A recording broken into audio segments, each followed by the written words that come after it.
Welcome everyone to the evening, our second evening of the 17th Annual Senior Symposia. Nothing will get in the way of the symposia. I just came from the dentist, had 4 cavities filled, and I'm ready to go. I'll work on my pronunciation. But we're going to begin with a prayer, and then Dr. Costa will come up. So if you were able to attend last night's symposium, Will Kolak, in his thesis, informed us about third spaces. His written work engages with Central Catholic and Alcoholics Anonymous as examples of such spaces. I borrowed tonight's prayer from the third step of Alcoholics Anonymous. So in the name of the Father, and the Son, and the Holy Spirit, amen. God, we offer ourselves to you to build with us and do with us as you will. Relieve us of the bondage of self, that we may better do your will. Take away our difficulties, that victory over them may bear witness to those we would help, through thy power, thy love, and thy way of life. Amen. St. John Baptist de La Salle, live Jesus in our hearts. In the Father, Son, and Holy Spirit. Amen.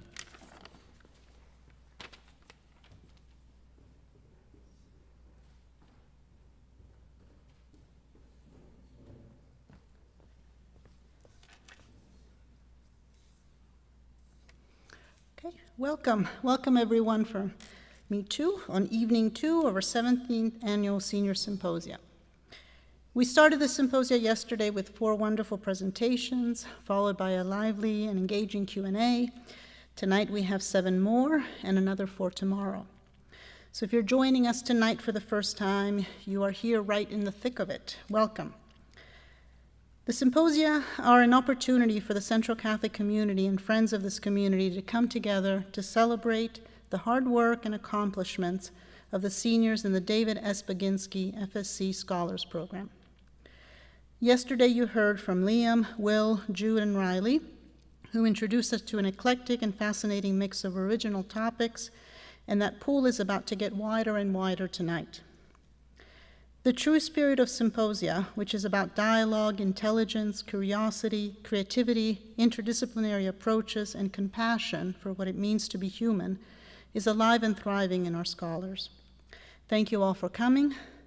It means a lot to have all of you here in attendance. We have parents, faculty, friends, relatives in different parts of the country, thanks to the live stream, all of the junior scholars, and maybe even some of the newly inducted sophomores. Yesterday I spoke about the theme of the symposia and the spirit of senior thesis. If you were not able to join us, I invite you to read about both in our abstract book. Just ask any of the seniors to email the digital copy to you. The congratulatory addresses by Brother Tony, the Advisory Council, and Mr. Allen are also there. Before we go to presentations, we have just a few thank yous. On behalf of the senior class, Mr. Allen and I want to thank Brother Tony and Vince Charamella. They are the administrative helm of the Scholars Program, and their support and encouragement have made this program and the McDowell Program 2 signature programs that we can all be proud of. We also take guidance from a very dedicated and smart advisory committee comprised of Todd Rooney, Sarah Bodacki, Glenn Campbell, and Justin Bellardi. They sit in different departments, each with different expertise, and they're always ready to brainstorm with us, chaperone, and on and on. They even reviewed all of the senior thesis works for tonight and made some thoughtful recommendations for the awards that we will be bestowing tomorrow. Another big thank you goes to the second readers. The seniors work with a mentor beyond what is offered in the senior thesis class, and because of this mentorship, the students were able to engage at a much deeper level with their topics than if they were purely trying to do this as an independent study or as a capstone project.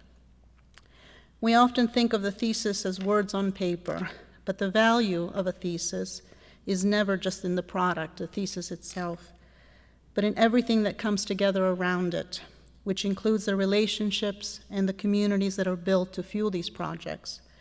Communita Docta Virtutis, a community of virtue, is, after all, our motto. Finally, we want to thank Mr. Wilson and Ms. Ravesti, who have opened the doors of this auditorium wide with their tech magic so that the event could be live streamed. And let's also please give a round of applause to seniors Jackson Majewski and Drew Pusko, who are working the lights, the sound, and lots of other buttons from Command Central back there to make this a fun and enjoyable production.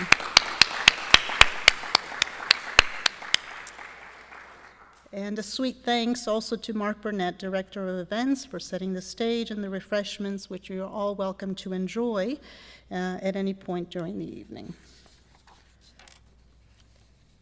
Okay. Our presenters tonight are John Evans, Anthony Gatti, Christian Moreland, Thomas Muha, Kaleo Rodriguez, Henry Shaver, and Pierre Sebastian.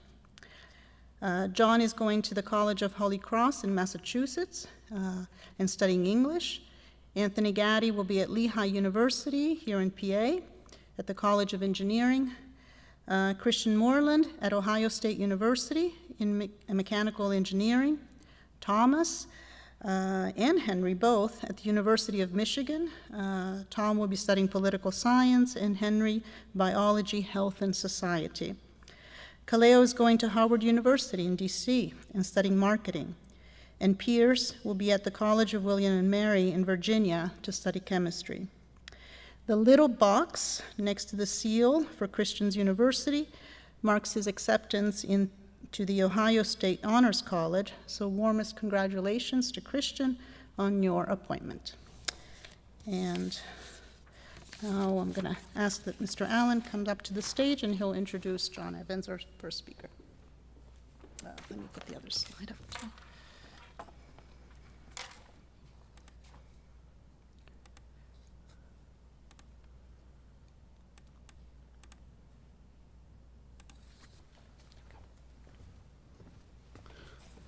So our first presenter is John Evans, and John's thesis is on drones and is the second thesis on this subject in recent years.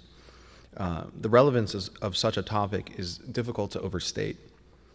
As we are speaking tonight from the comfort of this theater, someone, somewhere, will likely lose their life to a drone or missile attack. John is passionately concerned about the transparency and approaches to reforming this policy. You will hear a strong tone of conviction in his presentation.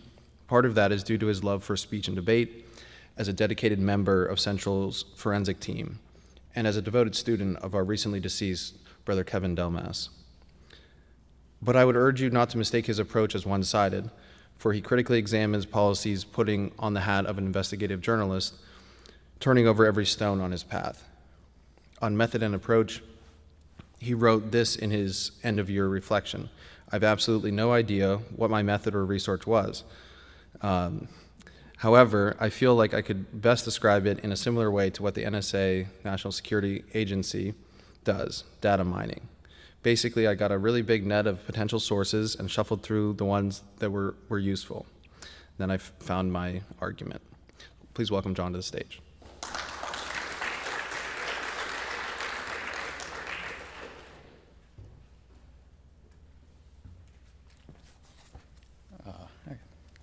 So, thank you, everyone. Thank you, Mr. Allen, everyone here. As Mr. Allen said, my name is John Evans, and my thesis was The Echo Chamber of Drone Warfare, How a Lack of Transparency Has Led to Stagnant Reform. So, President Obama and President Trump are the two main, operators of drone warfare. President Obama wasn't the first one to use it, it was President Bush, but he popularized it so much, increased the drone strikes by tenfold, only in his 8 years compared to when Bush was only doing it in his 8 years. And then Trump, after Obama, in only 4 years, passed Obama's drone strikes as well. We can see that it was like an increase, and it was becoming more and more popularized, more and more normalized, and really we don't think about it too much in America. And it's one of the key things that we use in our anti-terrorism warfare. Drones are becoming way more popular because of the perceived benefits. And one of the obvious ones is that you don't need someone on the ground. You can have someone in the comforts of their home, or someone thousands of miles away in the United States launching a drone in a place like Yemen, Afghanistan, Pakistan, and there's no risk. and then also with a bunch of generals and a bunch of analysts perceiving that it's just going to be way more accurate because no one's there. These machines are just going to be way more accurate and a more efficient way to operate the war on terror. But that falls apart pretty quickly because several problems exist almost immediately. The main one being civilian casualties. This has been a problem that's always existed with drone warfare, but it seems to exist pretty heavily with this.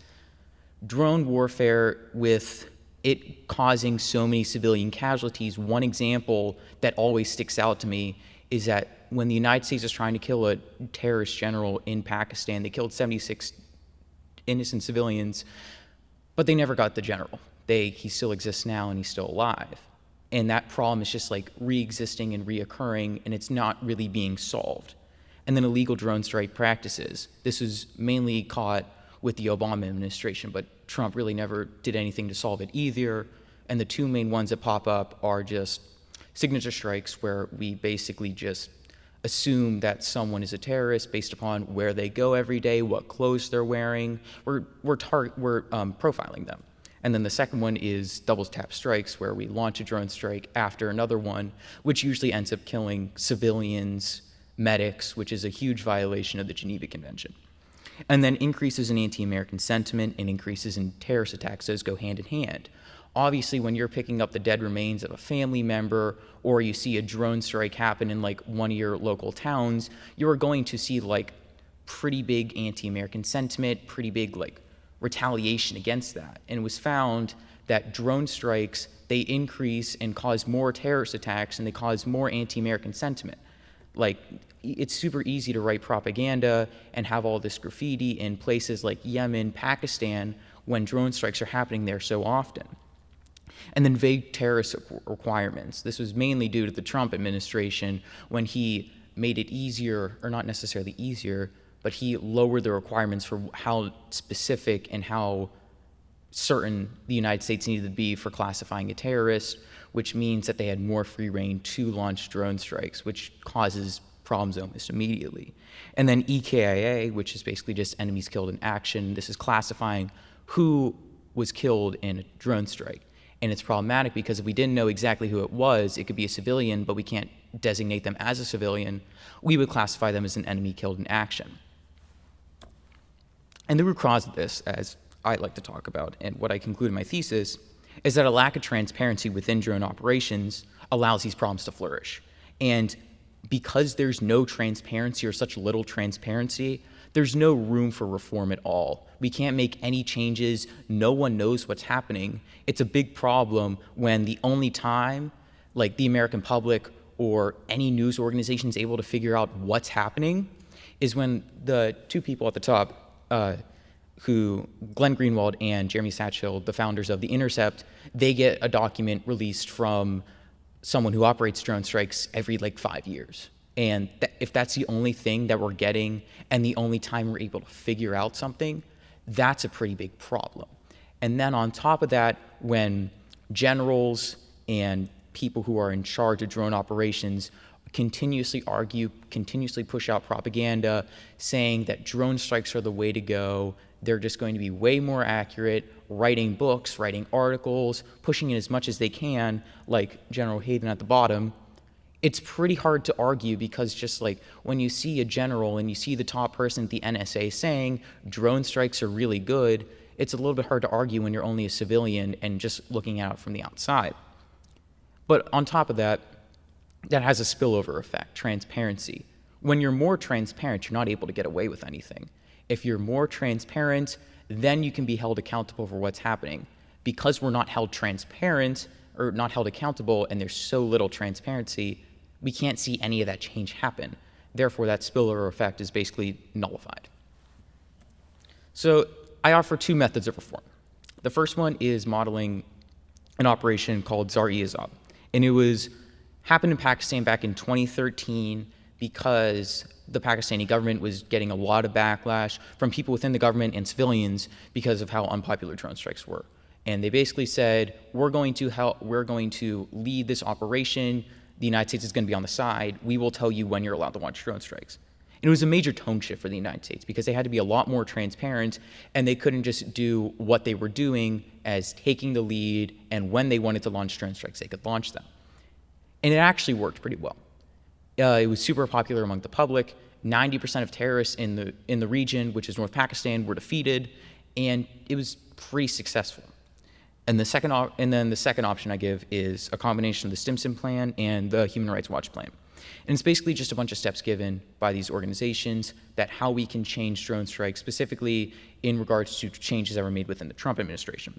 And it had a heavy focus on reducing civilian casualties and improving transparency within all the changes that were made and trying to reverse some of them. But these fail. And I give a few reasons as to why. The first one is it's only a partial solution.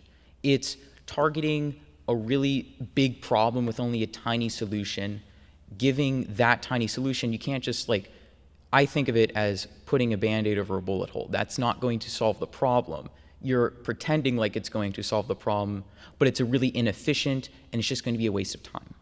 The second one is past precedents. We've tried reform before, and when I mean reform, I mean what I talk about in my title, stagnant reform.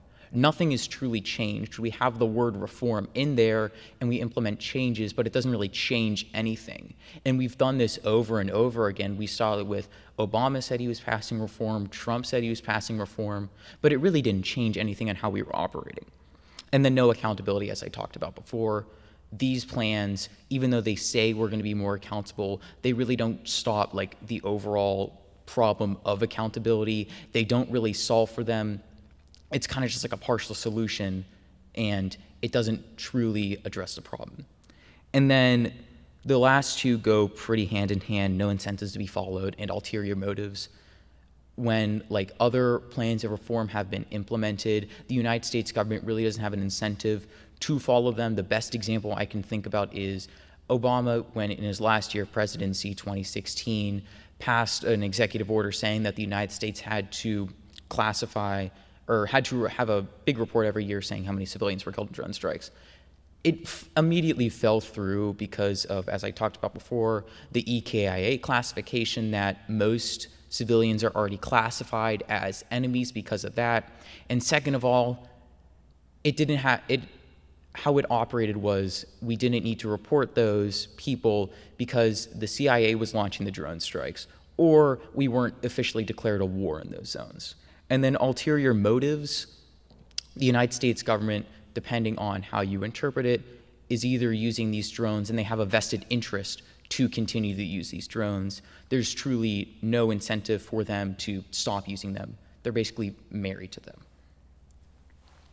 And this brings me to the future, which is part of my conclusion. The United States, it looks like it's going to just continue to be married to drones, and that proves a pretty bleak outlook on what's happening. And Biden, as you can see with the picture, hope is a big question, but he doesn't really provide any. He doesn't truly change anything. When you look at his policy plans, the only thing he says is he wants to reduce civilian casualties, but doesn't say where, why, how is he going to do that. He's super vague, and in any presidential debate, he's never talked about drone strikes. It doesn't seem that he actually wants to change that. And it just creates, as I said before, a cycle of stagnant reform. We implement a bunch of policies dressed as reform, but it doesn't really change anything. And it seems like an oxymoron. Stagnant means something's staying the same, and reform means something's changing. But it's the best way to describe it. Nothing's truly changing from fake instances of reform. And building on that last point, no true deviation from the status quo. We've basically been continuing what's been happening with the Obama administration back when he was president and when he's inaugurated, except it's just getting significantly worse and only seems to be getting worse. And what can be taken from this thesis? Personal bias is pretty important because if I were just going to say what I wanted, I would just say abolish the drone program. It's gone too far and it doesn't seem to be working at all, and that would be the only viable solution for me. But that's just not going to happen. As I said before, the United States has too much of an interest to just not abolish them. That wouldn't make sense to them. So we have to be feasible. And the only feasible option is to have some sort of reform, especially when working within the United States government. That's the only way we would be able to see change, if not in a perfect world. And the most important thing is identifying the problem. When we're able to identify the problem, we're able to think of solutions. The plans that I mentioned before, they aren't able to correctly identify the problem. If we're able to identify the problem and target that specifically, then we can see more people in the future being able to solve that problem, working together and thinking of solutions. Right now, we might not have a solution, which is bad, but it gives us hope for the future, that we might be able to solve this issue, whether or not be in like 2 years, 3 years, or somewhere down the line.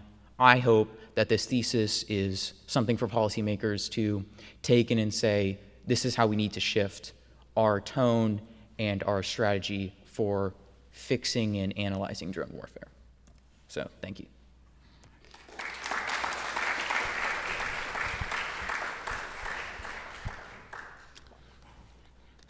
Okay, well, we will entertain some questions now from the audience. Raise your hand if you'd like to speak. We'll bring a microphone to you. The chat online is also open, and I will read those as they come in.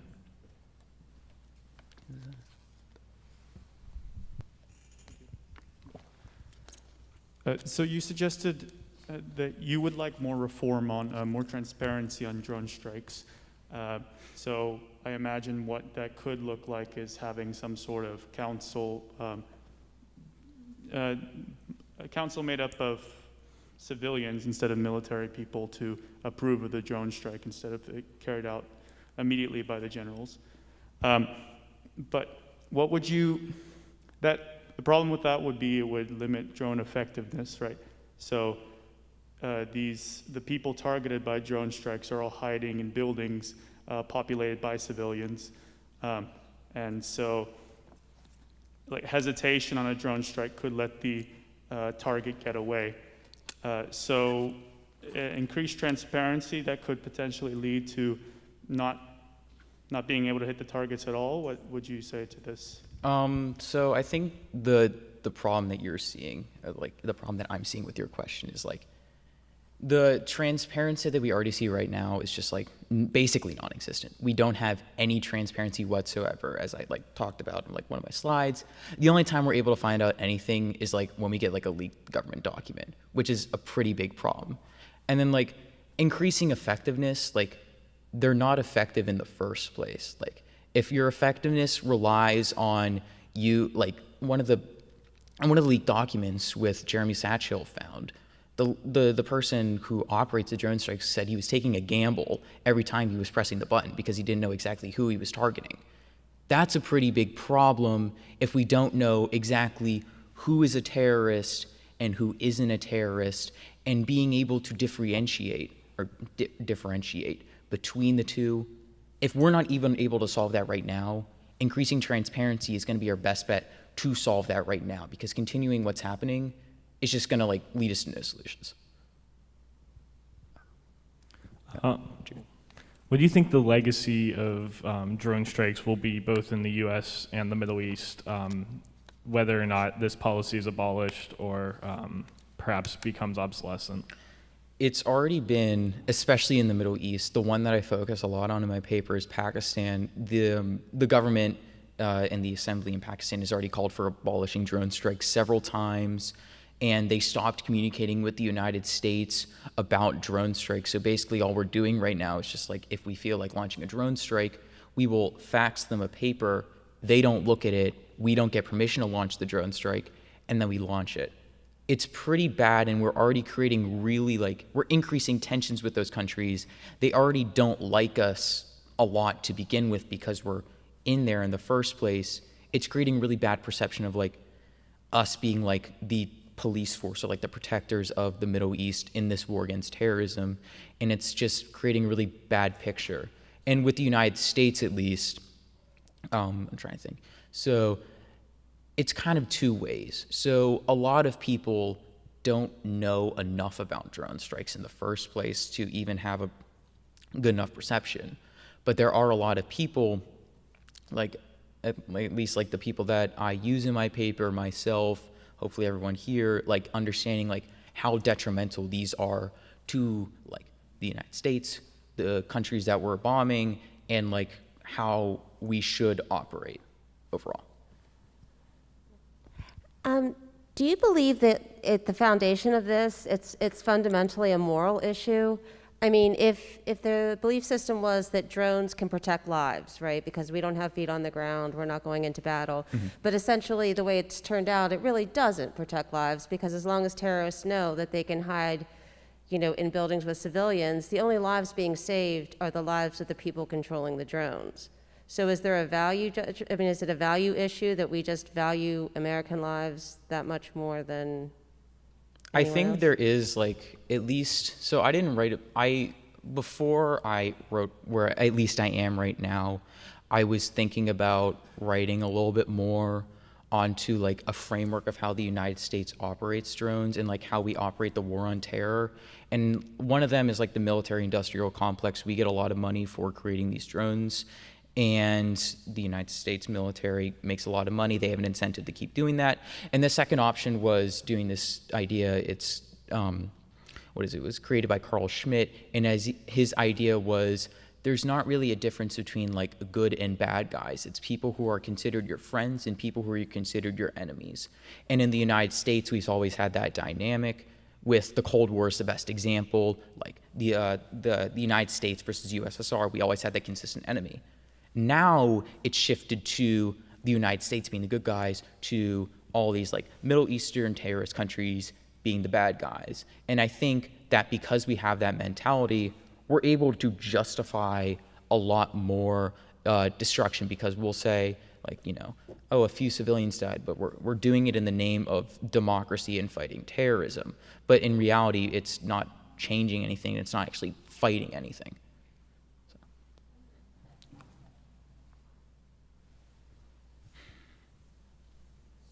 I feel like we've entered this like bizarrely ironic era of transparency with some things where like we know the bad things that are happening, but nothing can be done anyway. I'm trying to think of an example. Oh, like Tesla and how their stock is absurdly overvalued, and everyone knows it is, and like we're aware of that, but we still don't do anything. I'm trying to phrase like, do you see transparency really leading to change, or is it going to be this strange thing like, well, we know all this terrible drone things are happening, but like we still can't do anything about it? Like, I'm wondering how you see the connection between transparency and change. Yeah, so this takes a little bit of my personal bias, as I talked about. Like, if I could do whatever I want, I would just abolish the drone program. It does not seem like anything's going to solve it, but we can't. Like, we need to be able to fix it within like the framework of, we're just going to be good old reformers within the United States government. And the best way I think that's going to be able to happen is through increasing transparency, because transparency has such a big spillover effect and increases accountability. So the United States can't just like, you know, run around, do whatever we want. More people are going to know about it, and there's a better chance of us being accountable and held accountable for our actions. That's about all the time we have for questions tonight. Can we thank John one more time?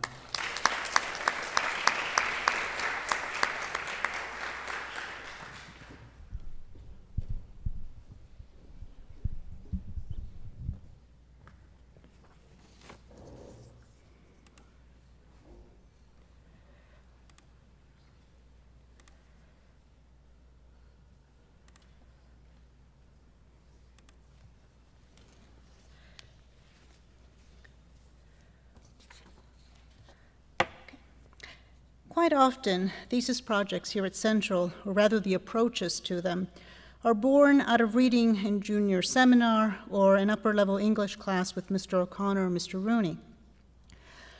For Anthony, that book was Savage Inequalities, Children in America's Schools by Jonathan Kozol, an American activist and an educator who has written a lot about the disparities between schools nationwide. Anthony followed Kozol's lead in understanding as much as he could about the political, economic, and social factors that lead to problems in education. But what he did not do is follow Kozol's recommendations. He crafted his own, and he will share some of those with you tonight. Nor did he want to use the topic of education to push a social narrative that could lead to divisiveness. This was not an easy thesis to write. How does one even begin to narrow down or prioritize the problems in the American education system? One day, however, and I think this was somewhere in the process of writing his second draft, Anthony literally tacked up all of his notes on a whiteboard and started rearranging the pieces, shuffling things around until the puzzle came together. It freed him from having to come up with creative reasons to string his arguments along. The pieces fell instead into a better fit, and his arguments felt firm. It was this aha moment, and what a pleasure it was for us to hear about it in class. His hands, when he described it, moved around like Edward Scissorhand, and it was quite a delight. So come on up, Anthony.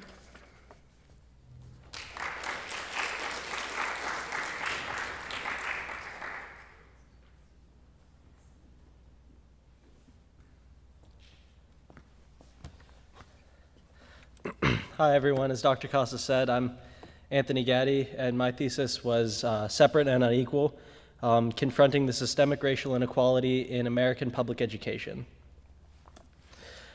So these two high schools shown on the board here are Stevenson High School and Waukegan High School. They exist only miles apart from each other in Chicago, Illinois, but they couldn't be more different. While they're both public schools, the funding disparity between the schools is immense. Stevenson receives about $18,800 per student annually, while Waukegan only receives about $12,600. While this may not sound like too big of a disparity, when you multiply that to include every student in the school, there's about a $25 million gap each year that Stevenson receives that Waukegan doesn't see. When you look in the school, Stevenson is heaven for a high school student. There are multiple gyms, 5 auditoriums, an Olympic-sized swimming pool, and even an espresso bar for their students. In Waukegan High School, they have no auditorium, a dilapidated gym, and in the classrooms, there's about 1 computer for each classroom. Now, this reaps plenty of effects on the students and how they receive their education, where it not only makes them feel as if their education is less valued in Waukegan High School, but there's also just less of an environment to learn, less of an environment to focus. And so in my thesis, I examine 3 paths for what causes this inequality and then how this can be combated.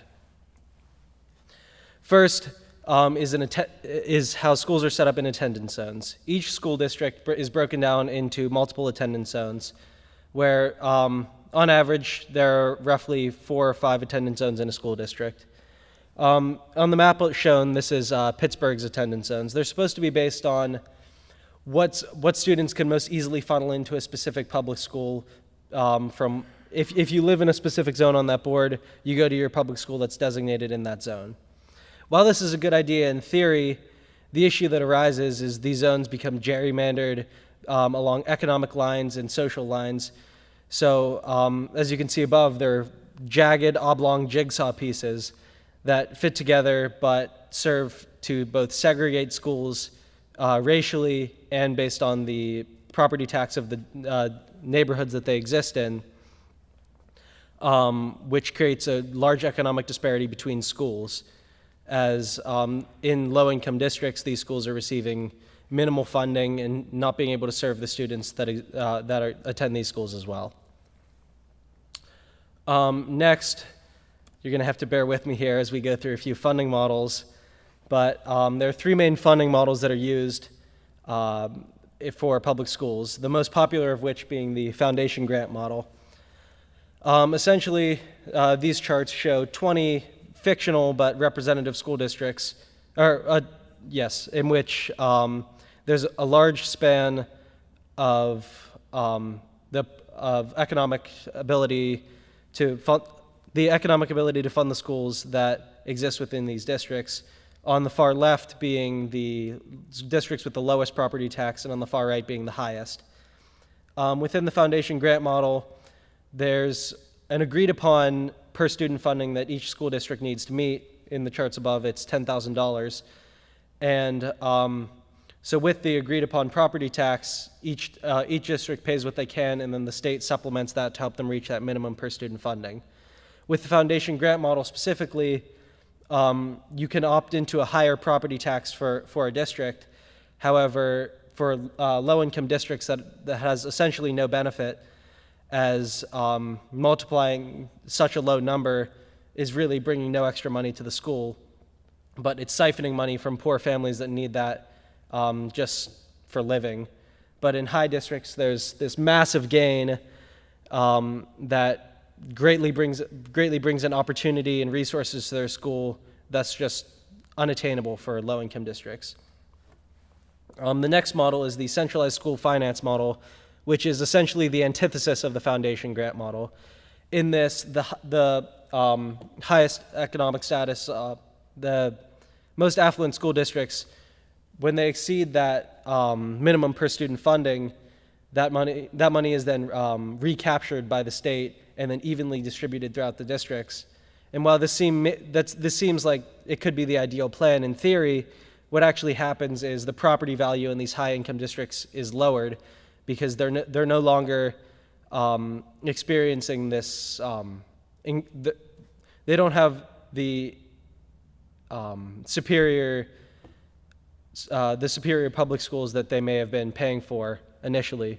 So because that's such a large contributing factor to the property value in an area is how good their public schools are, this is no longer a factor, which lowers the property value, which generates less money overall to distribute to these communities.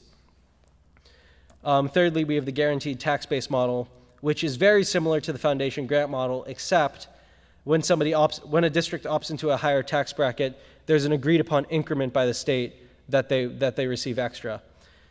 This gives the school district an opportunity to increase the funding they receive without, while it's still siphoning the same amount of money from the community, there is a notable gain that can reap real benefits for a school that just aren't seen with the foundation grant model. My third path for inequality was through the curriculum that's used in schools. So essentially, the goal of a curriculum is simple. It's universal education for every student through high school. It's created by school boards, and there are essentially two aspects of it. The classes available to students and the materials, the coursework that are provided in these classes. I focus primarily on the material and coursework in these classes, as there is no real legislation surrounding this. Well, the only legislation that's ever been received was to further legitimate pedagogical concerns, which is essentially just saying it's to help kids get smarter. There's no real meaning behind that. And while there is some legislation on what shouldn't be included, it's essentially all eliminating religious and political bias and banning all material that seemed inappropriate from curriculum. So this opens up a big opportunity for districts to not properly address the needs of the students in their school. There's a large environment of Eurocentric history and English. For example, in New York City, which contains many primarily minority school districts and attendance zones, the course material is 98% white. The reading they do is 98% white authors, which would be representative for maybe Bismarck, North Dakota. But in New York City, this leaves African American students and minority students feeling unheard and unrepresented in the material that they're learning in school. Finally, there's an injustice that exists within these racially diverse schools. For example, the punitive action taken against students is much higher against African American students than white students. For example, when you look into the suspension rates, even for the same offenses between races, African American students are 13.7% of African American students are suspended at least once a year, while in white students it's only 3.4%. And that's taking into account the same offenses by each student. This is just a bias within teachers and administrators. Looking at graduation rates, African American students drop out. 13% of African American students drop out, while only 6% of white students, which is over double. Which it's easy to point at this and say, oh, it's because African American students are less interested and care less about school. However, when you look at minority schools, it's often that you'll find 1 in 200 students. There's a counselor for 1 in 200 students in an African American school. In a minority school, while in white schools, it's 1 in 5 students. So their needs are just being addressed less well, which is leading to higher dropout rates. Turning to the academic opportunity for white students compared to black students, 18% of white students reach at least calculus as their highest math. Well, that's only 6% in African American students. That is 3% higher, despite them attending the same schools. They're not provided with the same academic opportunities. So my proposal to incite change first is to restructure attendance zones to be based on proximity to schools. This will increase the diversity within schools and help equalize the funding that goes into each school, giving students more equal opportunity. Next, I propose we switch entirely to the guaranteed tax-based model, which gives poor districts an opportunity to actually increase their schools without giving too much money from the community so families can still support themselves. Thirdly, I advocate for a racially aware curriculum development in which, particularly with history and English, the curriculum is more developed to make students feel heard and make them feel represented in this coursework that they're studying. And finally, I believe that there should be more testing for racial equality. In 1999, there was a study in which 12 school districts were randomly tested across the country and graded on an A through F scale to test their racial justice. This was graded on the academic opportunity, extracurricular activities, punitive action taken against students. And of those 12 districts, every single one of them failed, except for one, which was Boston, Massachusetts, which passed with a low D. I think this was a good study to increase the accountability in schools. However, the last time this was performed was 1999. Therefore, I advocate that we should increase the frequency of these tests and universalize them so that schools are held accountable and cannot continue to give minority and African American students less opportunity. Thank you for listening, and are there any questions?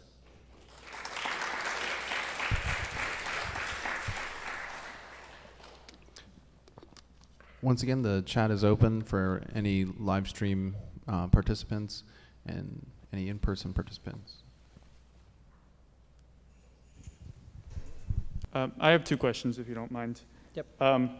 Firstly, you said that there should be more. We should remove Eurocentrism from curriculum, from like history. You want more like, I guess, more of a world balanced history. To that, I would say, the purpose of history is to develop an identity in a society to show where it came from, right?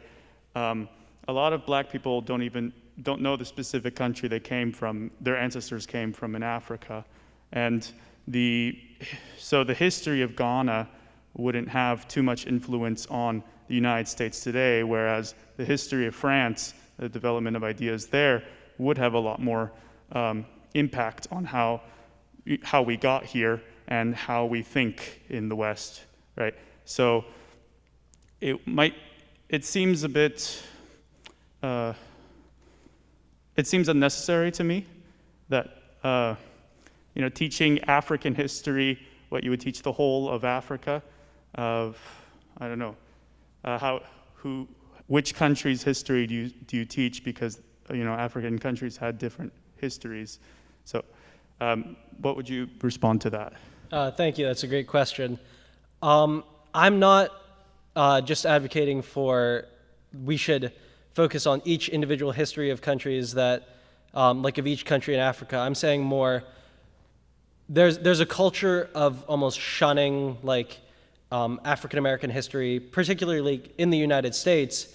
The history we're taught in classes has much more of a focus on the achievements and accomplishments of white, particularly men. And so while I'm not saying we shouldn't study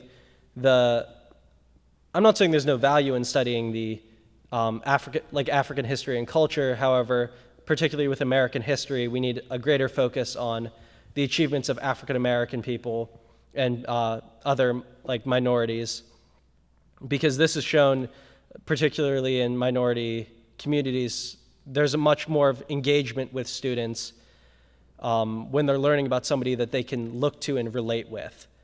When they're looking to history and studying solely white men and their achievements versus African American revolutionaries and civil rights activists, there's much more engagement with the civil rights movement than simply the achievements of white men.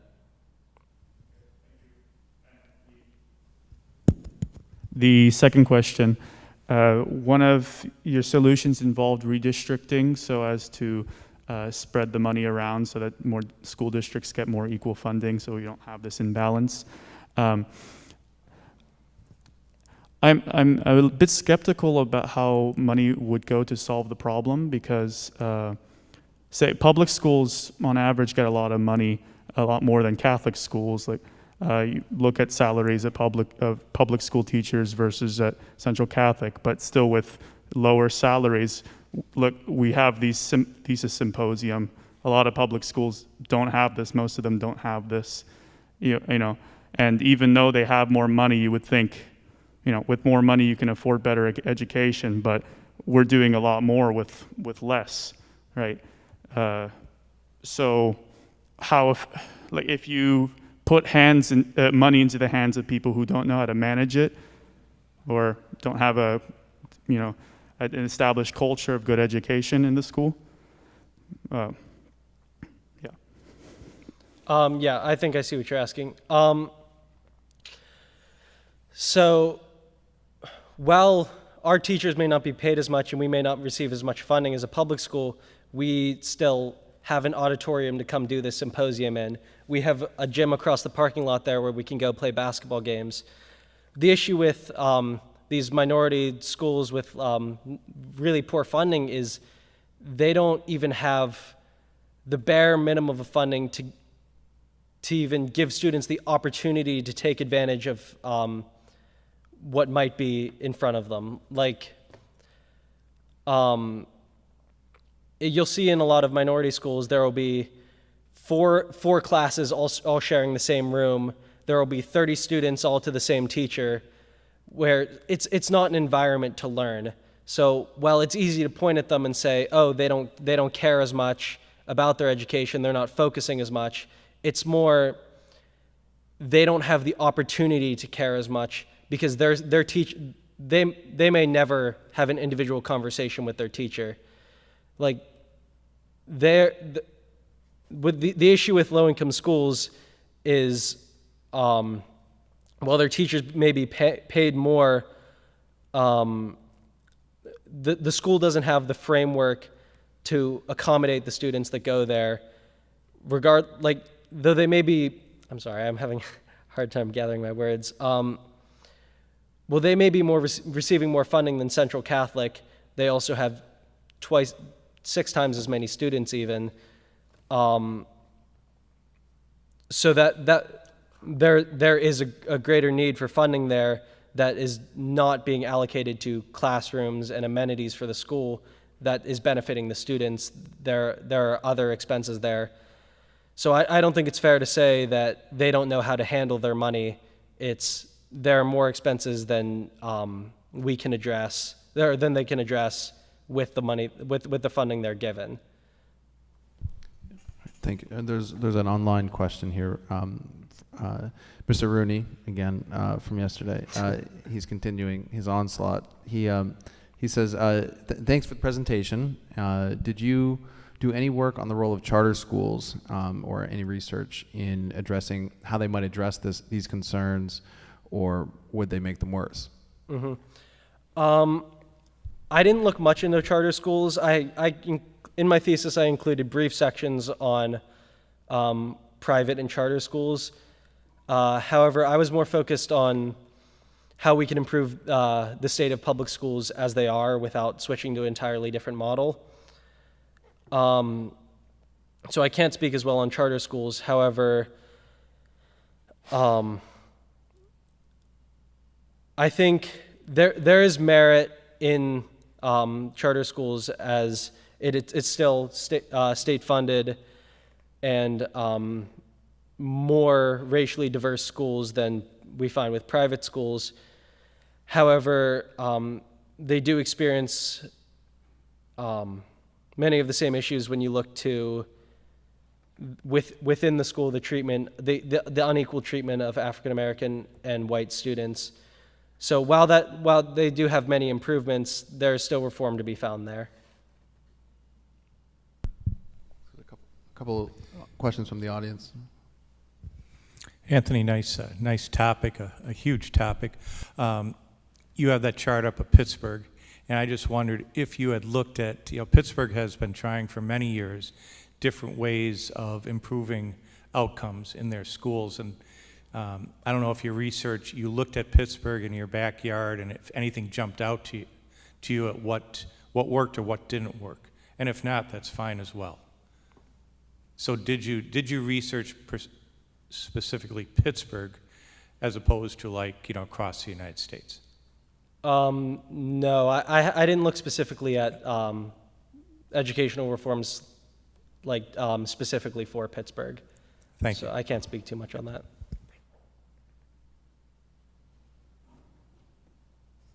Hi, thank you. I think your presentation was amazing.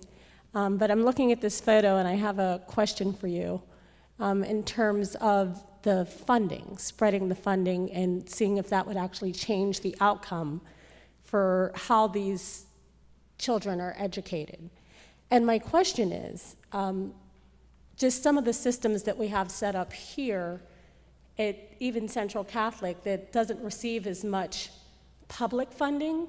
We have an amazing alumni community and a development office that funds additional technology, all types of advantages for these students. But the school that had the broken up kind of playground or whatever is happening there, I don't think that school actually has a development office or a staff that is set up to address the overwhelming needs of that community. So what do you think would be a way that you could kind of share what you were trying to here to educate people to understand that your idea of spreading that wealth would actually benefit the entire community instead of just one?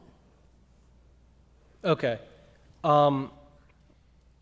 That's a great question. Thank you. I think as we have, there have been instances throughout history where additional funding has been allocated to these poorer communities, and what tends to happen is as students receive a better education through school, they feel a fealty to that school and they want to come back and help to improve that entire neighborhood. So while we may not see the improvements going on in Chicago or New York, the community itself does see that once these reforms are put in. So I believe it may be difficult to show that on a national scale, to show this works and this is a solution that can help improve the entire community instead of just one specific school. However, I think that's difficult because this information has already been available and it's not something that we take advantage of already. So I think the greater focus would be on once these schools receive more funding, the community will see those benefits, and that creates like a spillover effect to nearby communities. It has to be more of a contagious diffusion than coming from the top and spreading to everyone around, like to the country as a whole. Go ahead, Kaleo. That's our last question. Yep. Hi. First of all, you did a fantastic job. Second of all, when you showed that map of Pittsburgh, I couldn't help but look in my thesis at the redlining map I have of Pittsburgh as well, which they look almost identical. And I just wanted to ask, how do you think the system of inequality that's been perpetuated both in American society, and you can speak to Pittsburgh too if you'd like, but you don't have to, but how do you think the system of inequality is perpetuated in society as a whole? I actually also had a map of the redlining in Pittsburgh included Nice. in my thesis. Nice. And made similar observations. But I think the obvious step there is, as communities were redlined for being having an African American president in particular, or the history of all of America, and particularly Pittsburgh in this instance, that created a huge economic disparity between communities, which sparked a lot of the gerrymandering of attendance zones, which in turn created such an economic disparity between public schools. So I think it's essentially a domino effect. Because of the redlining, we have these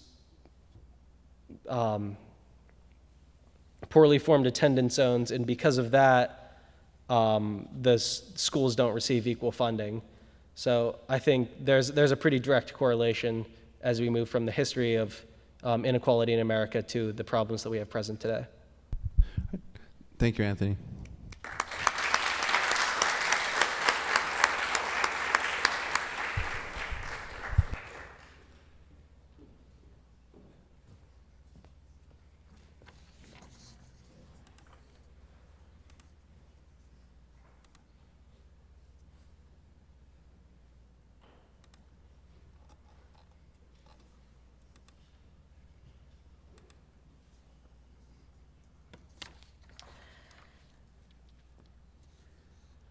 Christian's thesis examines whiteness and the complex social and cultural realities, including privilege, that this condition has fabricated. The problem is so complex, in his opinion, it could easily lead to despair, that the natural response is often, okay, how do we fix it? How do we make it better? But he decided early on that he would not write a solution-oriented thesis, and aim instead for a thesis that implores discussion. This is a discussion about the definitions and premises that fuel whiteness with systemic agency. He did this with a great deal of empathy, I would say, and engaged in a lot of imaginative conversation with the likes of Toni Morrison, Robin DiAngelo, Bell Hooks, Ibram Kendi, and others. Christian's annotated bibliography is one of the most impressive for this year. There are times when senior thesis coincides with real-life events, and this makes the work all the more personal and important. And for Christian, one of these moments was a Scholars Forum event in April, I think, where we joined a Zoom with the Kegley Institute of Ethics at California State University, and Kendi was speaking then on how to be an anti-racist. That's the title of one of his books. And during the Q&A, with hundreds of people present, Kendi delighted in answering one of Christian's thoughtful questions without a rush, and this validated Christian's work and purpose all over again. Come on up.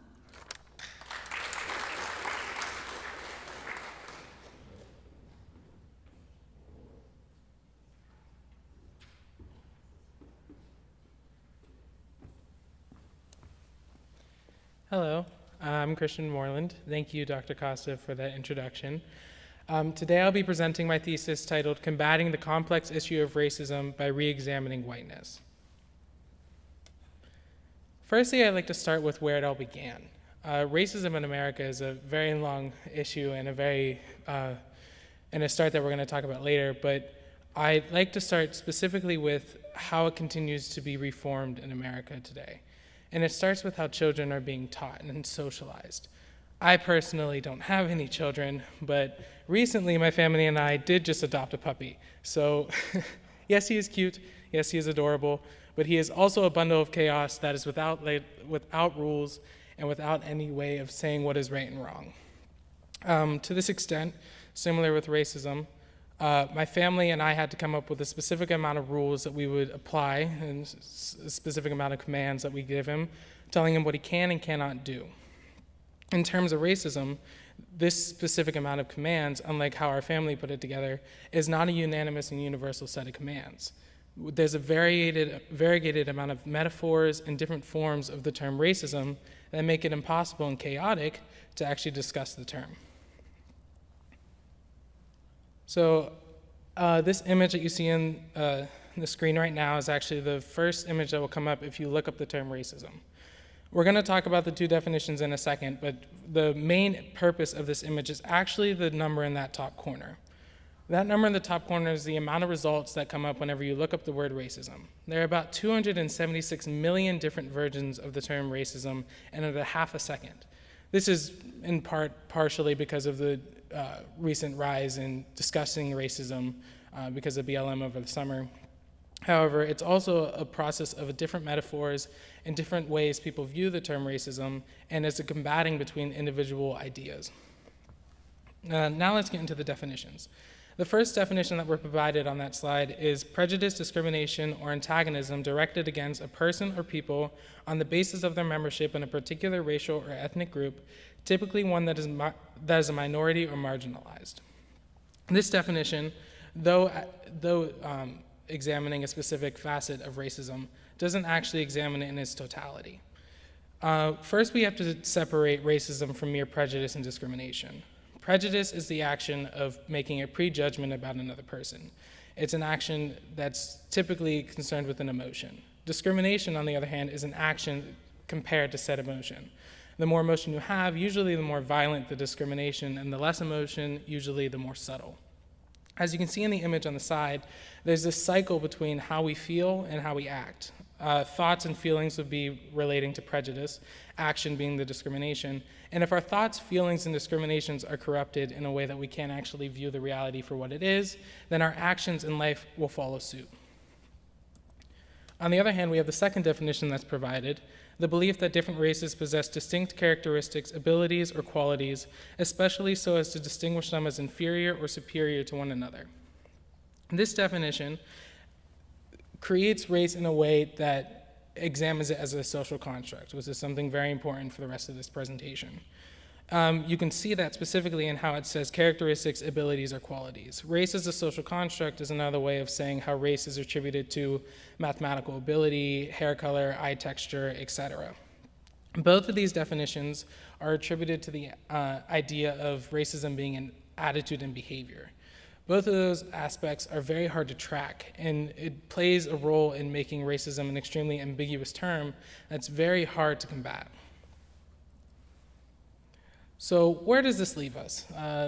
Coming back to that term of the social construct, specifically concerning race, it resulted in what is known as whiteness. Whiteness is the aspect that race scholars use to define studying white culture. The race as a social construct and the social construction of race are a result of combating a tension between morality and the reality of the situation, specifically in colonial times. The image you see up on the screen right now is an image of the Notes of the State of Virginia by Thomas Jefferson.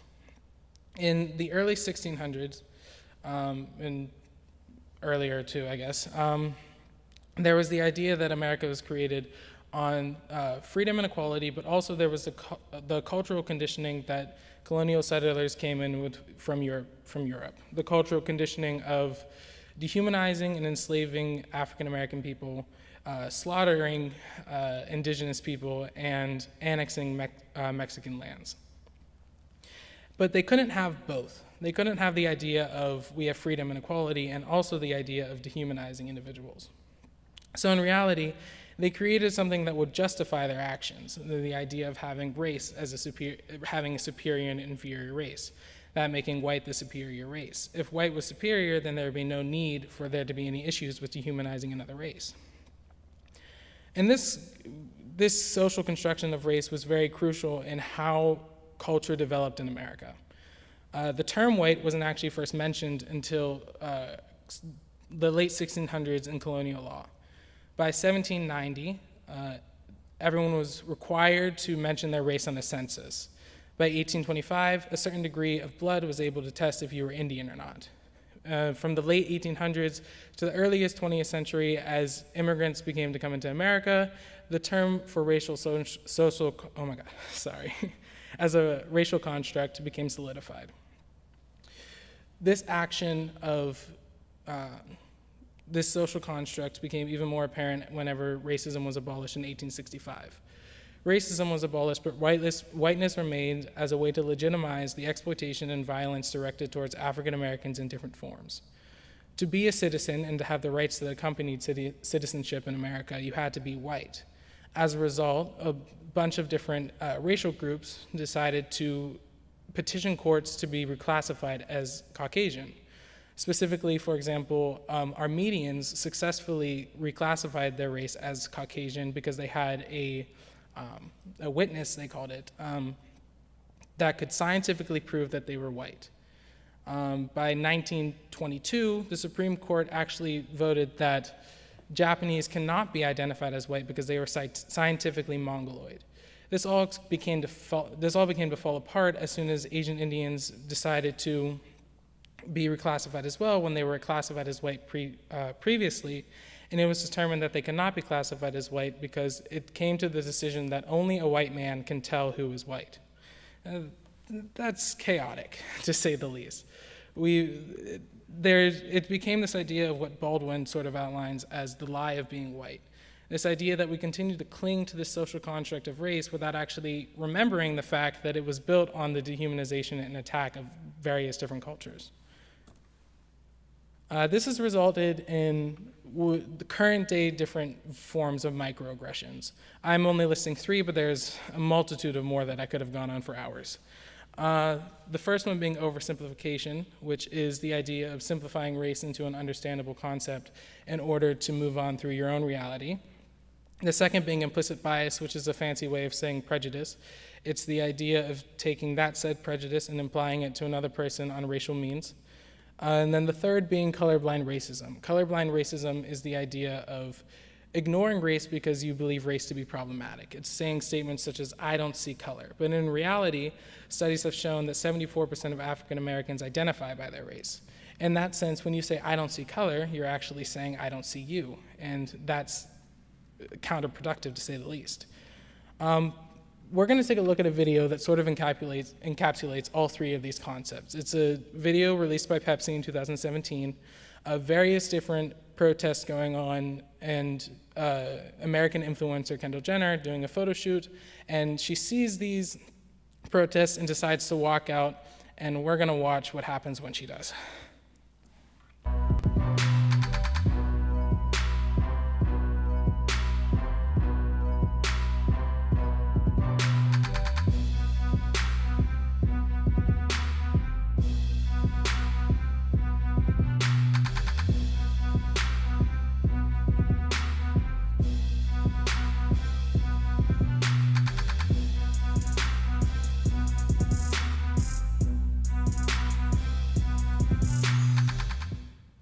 That video is laughable, to say the least.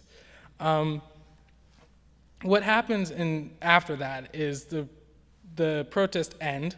Racism is solved, yay. All it took was a 22-year-old white woman to hand a cop a Pepsi bottle. That is an extreme oversimplification of the entire issue.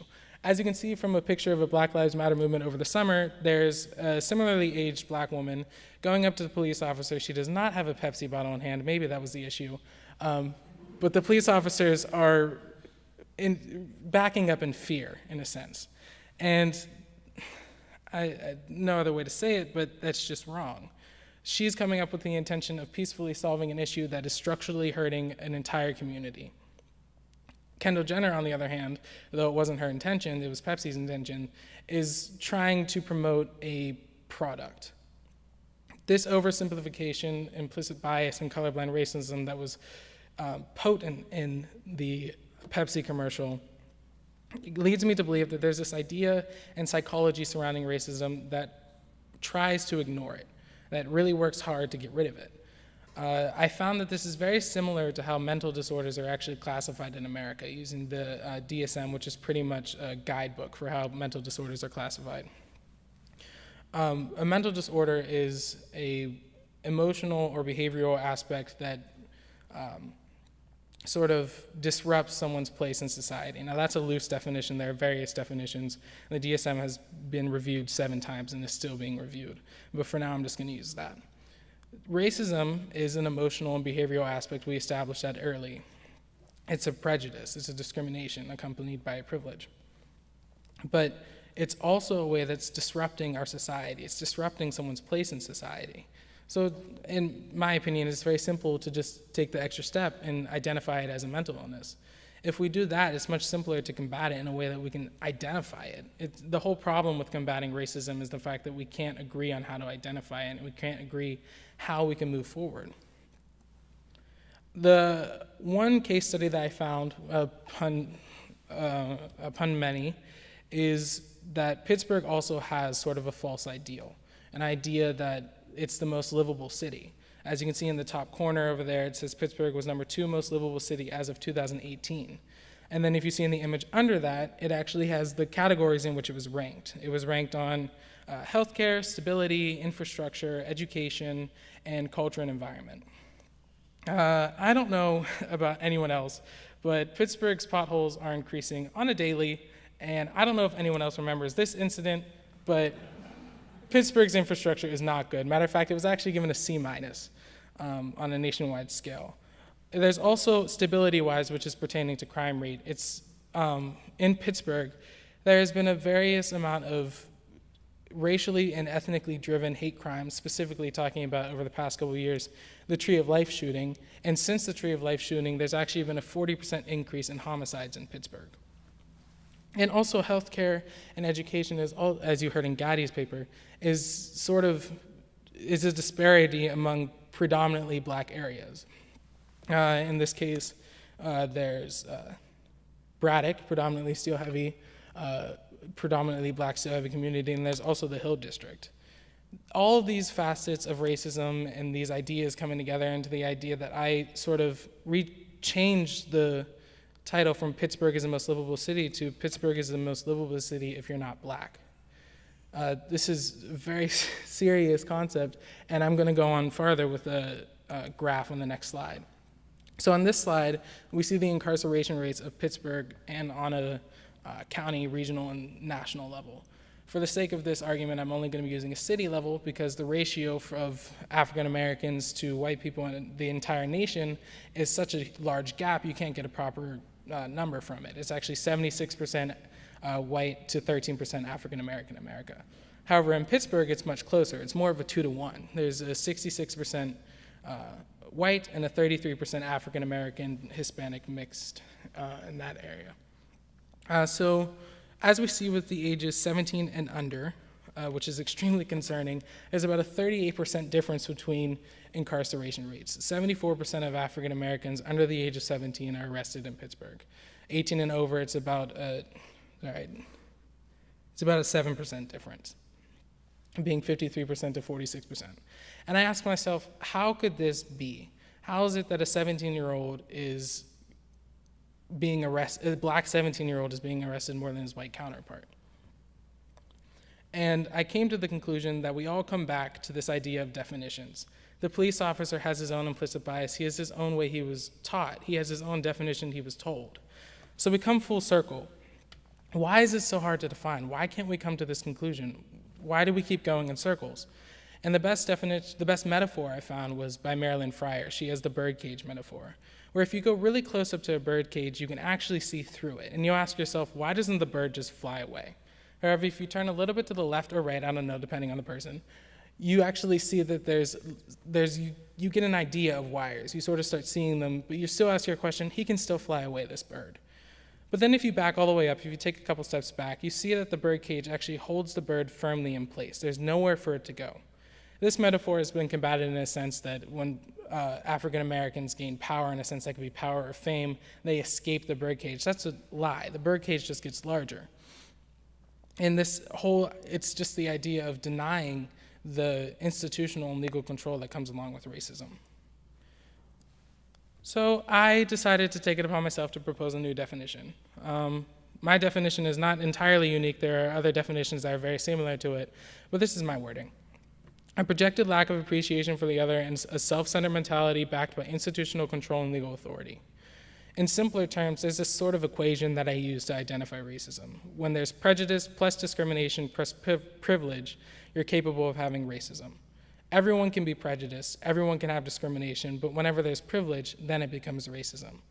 This definition acknowledges both the prejudice and discrimination, that being a lack of appreciation for the other, and projecting that reality onto another person, and also acknowledges the privilege that come behind legal authority and institutional control. Where does that leave us? What now? What does this definition even do for us? Do we go anywhere? The point of my thesis is not to solve racism. I don't think I can do that. I don't think I can do that if I had 10 years to go on this thesis. What I want to do is start discussion on racism. The whole reason we can't even get anywhere is because we can't properly discuss it. We're too busy fighting over who has the right definition and who is correct. But if we all have a universal definition, if we all come to the same terms, then we're given the gift of discussion. We can finally move forward. I'd like to end my thesis with this quote by James Baldwin. Not everything that is faced can be changed, but nothing can be changed until it is faced. In other words, we can't sit by and let racism solve itself. We have to work together as a community and get to the end our own. Thank you. Any questions?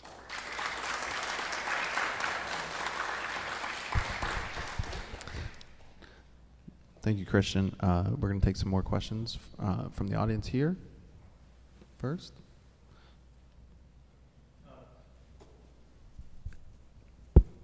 First of all, great job in your thesis. And, well, it's quite obvious, being who I am.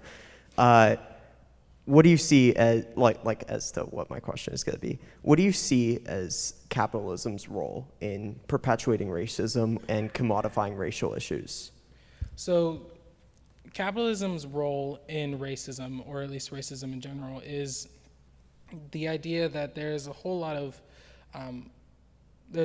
white influence in the political power, or white influence in positions of power, that is. I don't have the exact list that I provide in my thesis, but I do know a couple of the facts. There were 100% of the 10 richest Americans as of 2017 were all white. In 2017, the entire president and vice president were white. There were 82% of white teachers on a high school level, and there was 87% on a collegiate level. These aren't small institutions. These are institutions that have power. These are institutions that shape our society. In that aspect, in terms of capitalism, capitalism is easily shaped by racism, if that answers your question. Any other ones? Go ahead. So it's really similar question to what I proposed to Gaddy. How do you think, like the system of discrimination, inequality, oppression that's been plaguing this country for so long, how do you think that's been perpetuated through either just society as a whole, through media, through corporations, education? I guess just in general, how has the old ideals been perpetuated throughout history? I struggle to not answer it, similar to the last question, but in the same sense, the old ideal, that word you use is actually hard for me to get over, because racism is sort of a contemporaneous issue. It never was an old ideal. Frankly, it's more of a new ideal than anything else, because it just keeps evolving. It's not really changing beyond what it began with. How I talked about Thomas Jefferson and the beginning of the the socially construction, oh my gosh, I'm so sorry. The socially constructed idea of race is this concept of that they just built upon from their own cultural conditioning in order to form their own reality.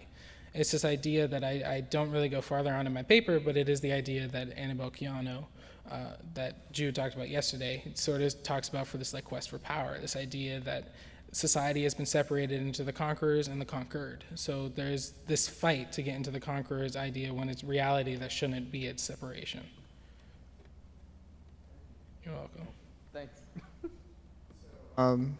Hi, Christian. Great job, by the way. Thank you. We had a question on the previous presentation about learning about African history and this kind of idea that, like, why do we even need to learn about African history? And I think that kind of plays in this idea of like erasure, that we're, you know, erasing what, I mean, if we just sweep it under the rug and never talk about it, then we don't have to deal with it.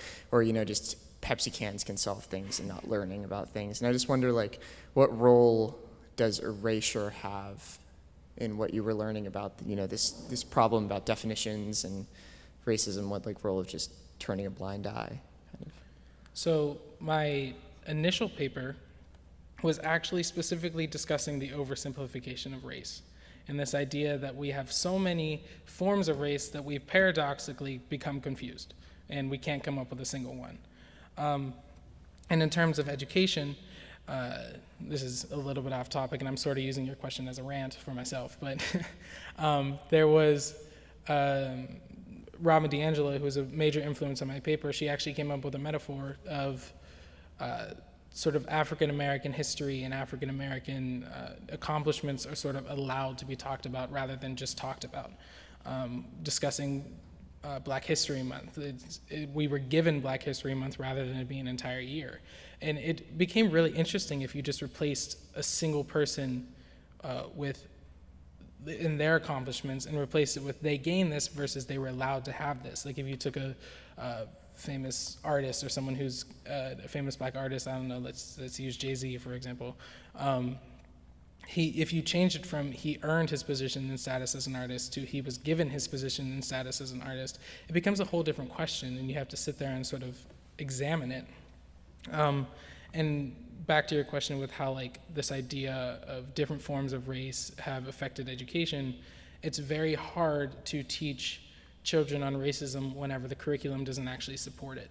So we must, and I advocate this strongly, we must actually go and reform not only our curriculum, but just, like I said, with the socialization, it all actually begins very young, and how people and how they're able to view the world.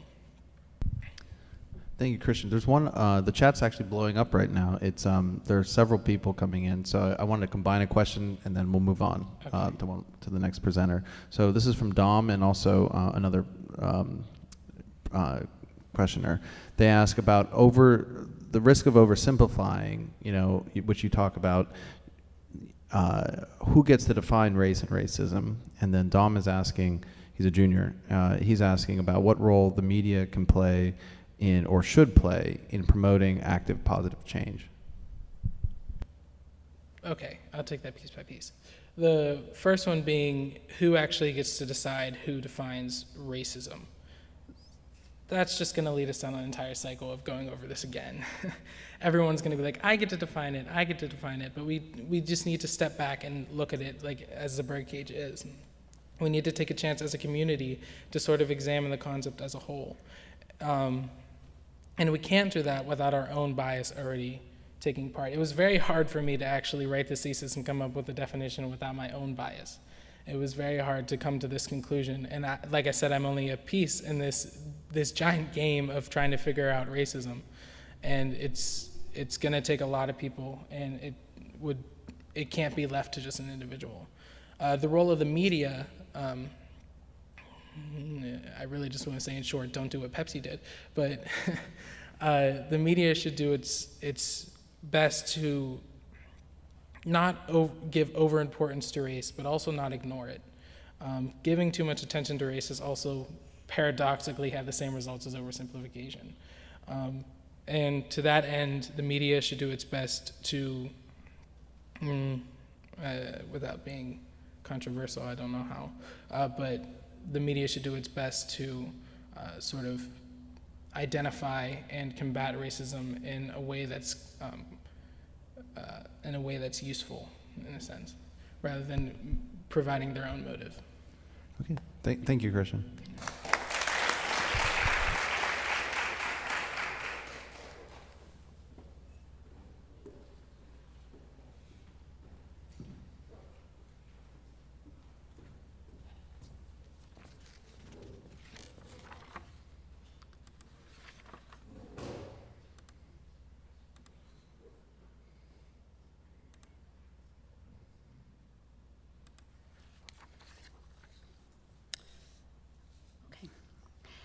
Tom's thesis is on social media and political polarization.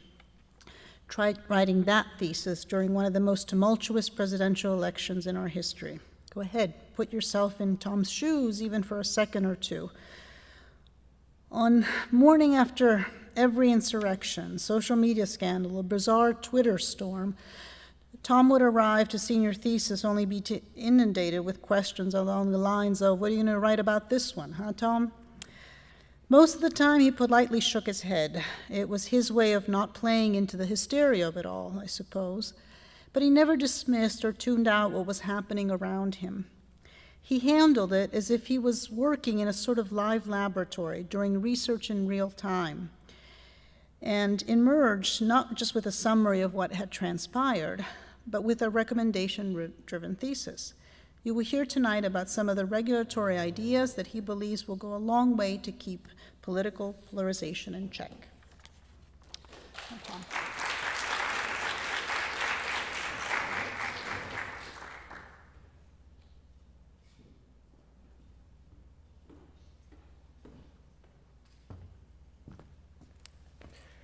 Hello, thank you for introducing me, Dr. Costa. My name is Thomas Muha, and my presentation is Politics and Clicks, amending social media's problem with political polarization. So before I get into social media, I want to preface this with examples of political polarization throughout American history. So we first go to the New Orleans Massacre of 1866. During this time, on July 30th, a little over a year since the Civil War ended, Black delegates during the Reconstruction era went into New Orleans to have a meeting, passing more bills and amendments to provide a future for Louisiana and for the South, for themselves as African Americans and other minorities. What occurred afterwards was a massacre. Members of the KKK and ex-Confederate soldiers attacked them and ambushed them, killing around 50 of those delegates and having many more casualties soon afterwards. What happened here is no excuse or anything else that can occur anywhere else, because we have come to a point where tensions are still there after there is a war fought. And that political polarization within America was not going to be over just because of one war. And we see this with the next 6 examples. We see the Memphis riots of 1866, the Colfax massacre of 1873, the Vicksburg massacre of 1874, and we jump to the Civil Rights era, and we see the assassination of Malcolm X in 1965, the Bloody Sunday in 1965 as well, and we also see the assassination of Martin Luther King Jr. in 1968.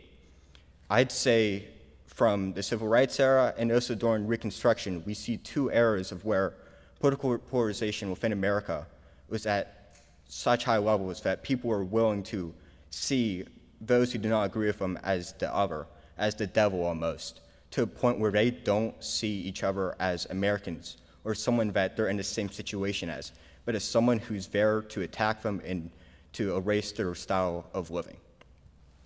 And whenever we jump to the present, we see the same thing right now. On January 6th, this year, we saw the Capitol Hill insurrection.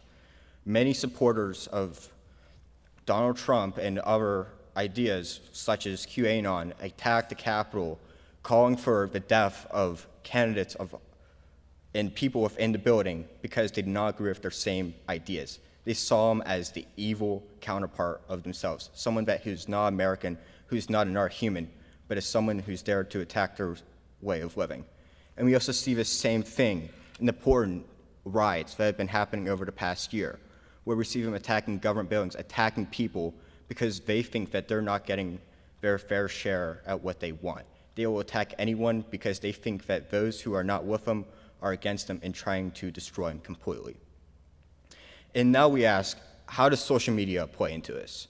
Well, whenever we establish this picture here, we see someone who's getting all this information off of their phone, seeing that on social media, they're seeing politics, they're seeing ideas that they can share with each other, and trying to see, how do I fit in with American politics today by talking with others online? But this is not truly the case. It's something that looks much more like this, where we see people who are on one side of the political spectrum only seeing ideas that match with their ideals, and people on our side seeing the same exact thing. There is no longer a discussion between people of the idea of how do we match our ideals and how do we communicate with each other about how we can fix problems. It's more idea of, I like this idea, and people around me who are on social media like the same idea, so I must be right. There's no one else who is right, because the only thing that I see is people supporting me and not someone supporting something else. And what this results in is a fracture in America, a polarization where people are no longer able to see each other as Americans or as people, but as two separate ideas, where one side of the political spectrum is evil and the other side is good because they're on that side. And this creates a major issue. So we must ask, how does social media play its role in here? A concerned audience member may ask. Well, I say there's about 3 ideas here that I think play into it.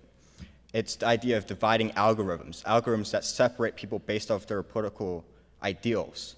The echo chamber structure, where people are no longer able to communicate with people on the other side and are now stuck in these chambers on social media where they don't even know what truth is. They only think that what they see is the truth and everything else is wrong. And then political advertisements, where people all over the world can set and influence how we run our elections, how we think about things, without even batting an eye to the reality of it. So I'd first like to go to dividing algorithms. Dividing algorithms within social media have become very prevalent, where we no longer see people as something that we should care for on social media, but these social media companies rather think that we should incentivize profit over these people. And in doing so, in order to keep them and gain more profit on social media, they want to keep them on there the longest. And the easiest way to do that is to feed these people on social media the same ideas that they like. This has been shown and proven time and time again that the more you show people stuff that they like on social media, they'll stay on there longer. I think almost everyone's have that same occurrence on social media. Oh, I like this thing, I'm gonna go like it, and the next 5 things that show up are all stuff I like. So I'm gonna keep scrolling because it's something that I like. If I'm shown something I don't like, then I'm not gonna stay on there as long because I want to escape that. I wanna see something that pleasures me and doesn't make me try thinking critically, because this is an escape for people. And in turn, we then go to what happens with dividing algorithms, the echo chamber structure. Within the echo chamber structure, we see people no longer being able to see true things that happen. They're fed information on social media that isn't true, that hasn't been fact-checked, that hasn't been anything done to it. Ideas that the earth is flat, even though there's no evidence for such, and we all know it's round, but because they see it on social media and everyone around them saying the earth is flat, then it must be flat. But in reality, it isn't. And this creates a very dangerous thing for us, that people no longer know what is truth because whenever they go on social media, they're only shown one thing and nothing else. And I move on to my third side, political advertisements. We see even the last 2 elections, the 2016 election and the 2020 election, that there is a major fear that other people could be interfering in our elections and trying to influence what we see on social media. I mean, the FEC, the Federal Election Commission, is very concerned with this. They've marked inquiries time and time again on how can we limit this, how can we do something to amend this, and nothing has been done yet, which has been creating these numerous problems of people being concerned over what they're seeing. And when we're putting these algorithms as well, now we see people saying, oh, I like this side of the political spectrum, I'm now going to see ads that support that and push me even further into these echo chamber structures. They all feed into each other, each of these parts. And the main part of legislation that is here to blame is the Section 230 of the Communications Decency Act, which was created in 1996, something almost 25 years from here. And in it, it says, no provider or user of an interactive computer service shall be treated as the publisher or speaker of any information provided by another information content provider. And in today's idea, it's social media companies like Twitter or Facebook should not be held liable for the content that a user may post. And this has allowed them to censor people and to promote certain ideas because it keeps people on their social media website. And this has become this central issue that we must focus on if we are to change social media for the better. So once again, the concerned audience member may ask, so how do we change this? Well, I propose 4 ideas. Not all of them have to be implemented, but they should all be taken into account of their effectiveness and how they can be used to amend what's been happening. The first one is creating systems for fact-checking and stopping fake news on social media. It's to put an end to these echo chambers that are feeding this fake information and put in advisories that alert the user that there's may not be true information and that they should be aware of it.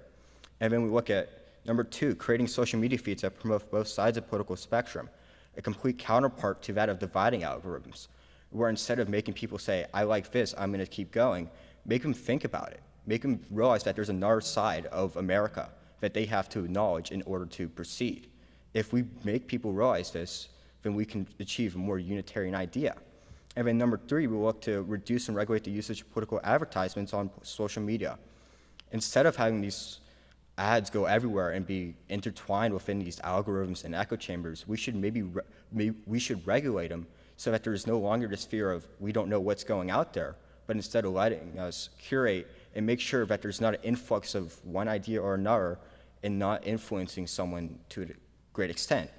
And the 4th idea I present is creating a regulatory subcommittee for social media, which is to oversee how social media operates, much like many other industries, in order to ensure that the people of America are being treated as people and it's not something for social media's money. So we first look at number 1, which is creating systems for fact-checking and stopping fake news on social media. There's already been attempts to do this by Twitter, as we've seen with numerous information dots popping up under a tweet saying this may not be true, this may be fake, here's a source saying this can be true. But the problem we encounter with this is how do we know the fact-checking organization like Twitter is making the right choice and that they are themselves making sure that information is true and not something that they want? Well, we can try to eradicate this fear by creating committees of fact-checking that are accredited by the people, that people are able to choose. Do we believe that this fact-checking organization is truthful, or do we think that they're here only to spread lies and accredit information that is not true? We then look at the idea of creating social media feeds that promote both sides of the political spectrum. Much the same way, we should not let the government just say, we're gonna make sure you see all this, and then now we're gonna curate everything, you have no free thought because we're running social media. We should instead let there be a process between social media and the government and outside third-party organizations that come together and collaborate and say, here's something that we know people will no longer be saying just the same thing over and over again, but we'll be raising critical thoughts and trying to interact with each other, create that discussion that makes America understand that there's not only one side of it. And as we move on, we should reduce and regulate the usage of political advertisements on social media. As seen here, we see Mark Zuckerberg, probably the biggest proponent of this idea of keeping political advertisements on their site, because he says that even though it makes up 0.5% of his profit over 2020, that it's essential for how he operates Facebook. And then if we're gonna operate like this, then we have to wonder, are we really incentivizing the people on this side, or are we only incentivizing profit when it comes to social media? And we should look to reduce these political advertisements so there's no longer this influx of information that's most likely false in some cases, and instead regulating how they're shown out. Maybe it's only by a politician. And also having the FEC create a more regulatory standard for these advertisements, not letting everything go through, but regulating them so there's not this influx of fake information that's being created. And my final proposal is that of creating a regulatory subcommittee for social media, having something that works much like the SEC for the free market. Although it's a free market, it's still regulated to ensure that there's an even playing field for people. We should allow the same thing to happen for social media. We should allow users to feel like they're part of it and not something of a quirk in this whole entire machine of social media where they're only there for profit. We should let people interact with each other on both sides of the political spectrum in order to engage and understand the other side of America that has been missing for so long. And as I conclude, I want to leave this final idea of making changes now in order to create a better future. We're faced with 2 situations in the future. One where America only becomes more fractured and we're fearful of what's to happen next, and then another one which shows that people can come together and that people can understand the other side in order to engage with more thoughtful communication and something that people will understand what they're talking about and not something that is mindlessly put out there. So I ask all of you to go to this idea of going on social media, understanding that there's people on the other side and understanding that they're not the evil ones, that they need to be communicated to. Because if we treat this as something that we can ignore, it's only can perpetrate more questions and more decisiveness. So we must look to unify as Americans over the idea that there is someone on the other side of the political spectrum. And that is all that I have. So thank you, and for any questions.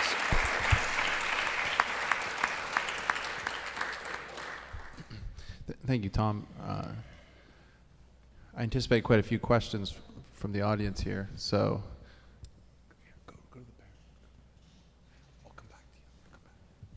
Hello. I thought your presentation was great, and I was just wondering what your thoughts are on a social media that's left completely unmoderated by the service itself, and instead lets users post whatever they want with no algorithms. It's like, just let them post whatever they want. What do you think about a service like that? I think that would almost create an ideal social media. It's a public forum for people to communicate, and that's ideally what we wanted social media to always to be, is a public forum where people can share ideas. What you propose there is something that we should always look towards. But at the same time right now, we're putting these power structures in social media, where we have the Mark Zuckerbergs, the Jack Dorseys of Twitter, where they're controlling these websites and they want profit. We have to create these situations, but it's so hard too, because we already have these institutions that people are accustomed to. Twitter, Facebook. It's gonna be hard to say, here's a new social media, there's no algorithms, there's no nothing. How many people are truly gonna be interested in that because they're already so accustomed to something else? Hey, Tommy, great effort. My question is this, because most of America are not scholars that are presenting a symposium. Would our society have the discipline to not look for the feed that tells us what we want to know already or our preconceived notions? And another part of that is, you talk about social media, what about regular media? It's where almost Americans can go and get the news that they want right now. And it's really, it will play to, if you're a blue, you go to the blue channel. And if you're a red, you go to the red channel. And that, can our society get to the point where, we can make the decision to look at both sides of the issue like you advocate? Thank you. So for your first part of the question, I would suppose that it is hard for people to escape what's already been there on social media. They're kind of trapped in these algorithms, which I mentioned, and I think our greatest option to erase that is to propose legislation that tries to erase these problems.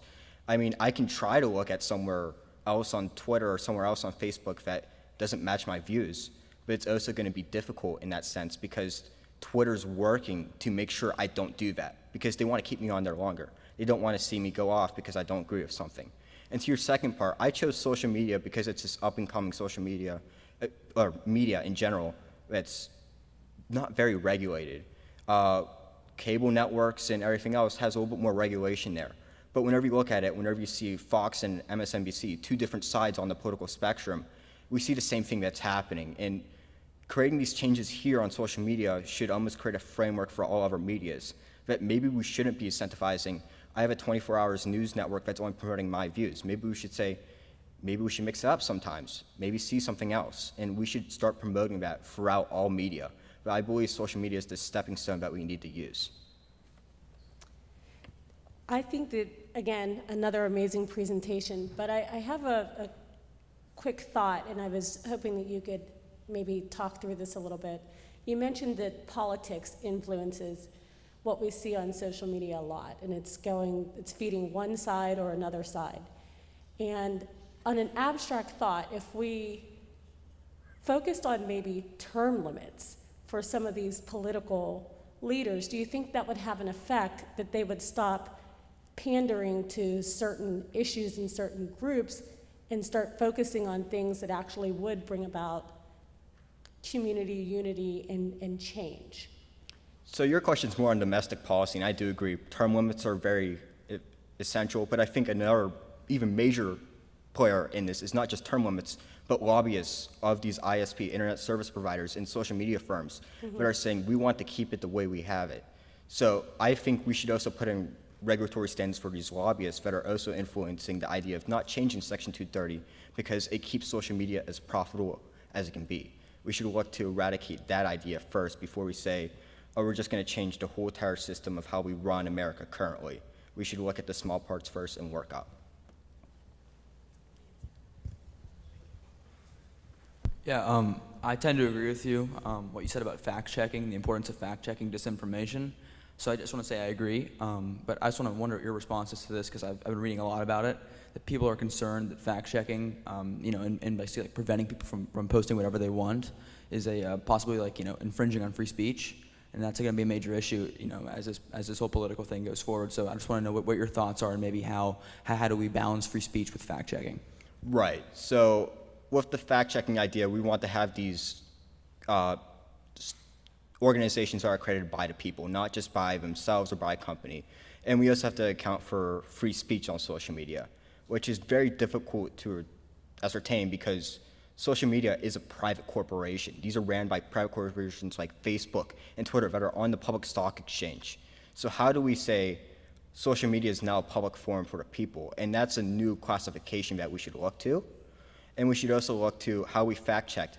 What Twitter's doing currently seems mostly effective with the idea of saying, here's something that says this is not true. Instead of saying, we're going to delete you off of Twitter, you're no longer able to speak, because you may be saying something true, or maybe you're saying something that people agree with, but because we don't agree with it, or the fact-checking organization doesn't agree with it, then we should just completely remove you. Great presentation. I have a question for you. Did any of your research give you an idea of how many people, you talk about the idea of awareness, how many people that are users of social media do you think are actually aware that they're being manipulated by algorithms? Or, like, I know, I'm not that media savvy. I'm always surprised, like, I can't believe they just put up this pair of shoes. How did they know I liked them, Or to my mom and my parents who, it's not ignorance. They don't realize that the news that comes up on Facebook has been custom, selected and chosen for them. Like, how much awareness of this manipulation do you think is really out there? I mean, that's hard to quantify. I wouldn't say that there is that much awareness because most people look to social media as this escape from their everyday life. It's somewhere where they can communicate with others, how they can have fun and do something else. So I think there is a decent amount of people who do understand it, but most of them choose to ignore it because it's better to have my fun on social media and escape the everyday life as opposed to thinking, oh, this information supplied to me is created by algorithm that's here to keep me on here because they want money from me. It's a lot more fun if I just have it where, oh, this is great, here's 5 more posts that I like, and just leave it like that. So I think there is people who understand that, but most people choose to ignore it because it makes social media not even usable once you start thinking about it more and more. All right, our last 2 questions. Let's go very quickly. John and Liam. Okay. Great presentation, Tom. I wanted to ask about how big of a impact do you think has social media played on the rise in like white supremacy and like the far right, especially with ideas like the alt-right pipeline on like YouTube, where you just watch like one video about like liberals getting wrecked, and then you go all the way down to like Steven Crowder and all those guys.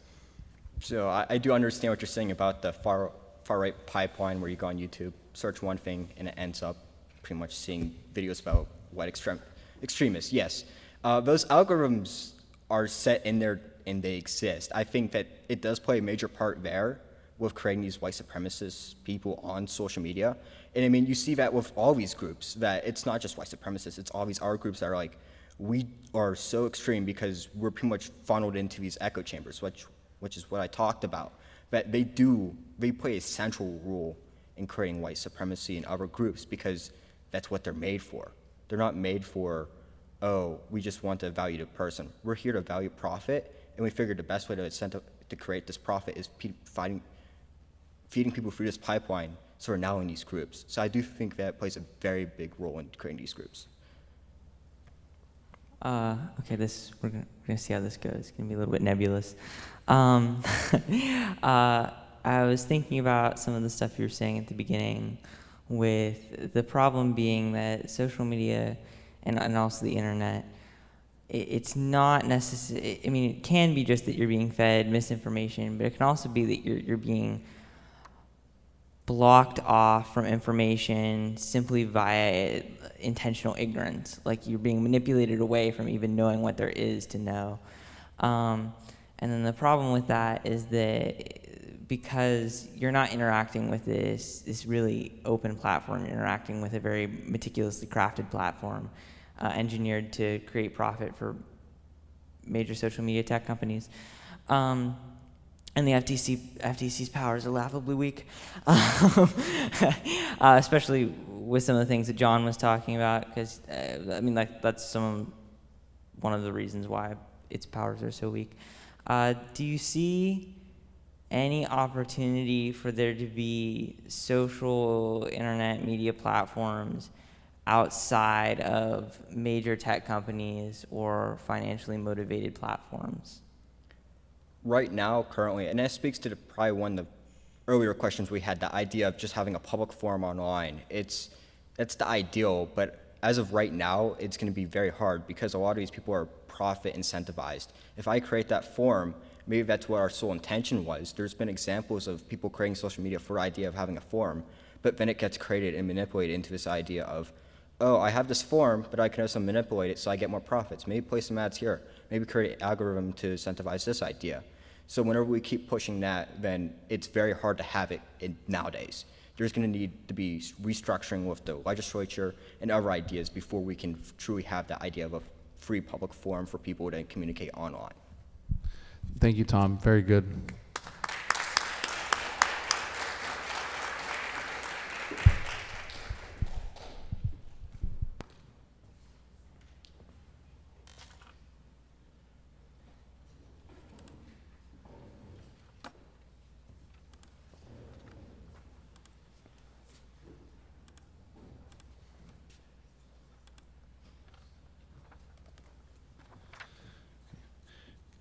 James Baldwin rightly observed in 1963 that white and black Americans were segregated from the schoolhouse door.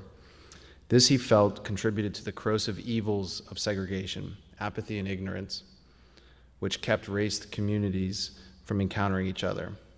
Kaleo could not agree more.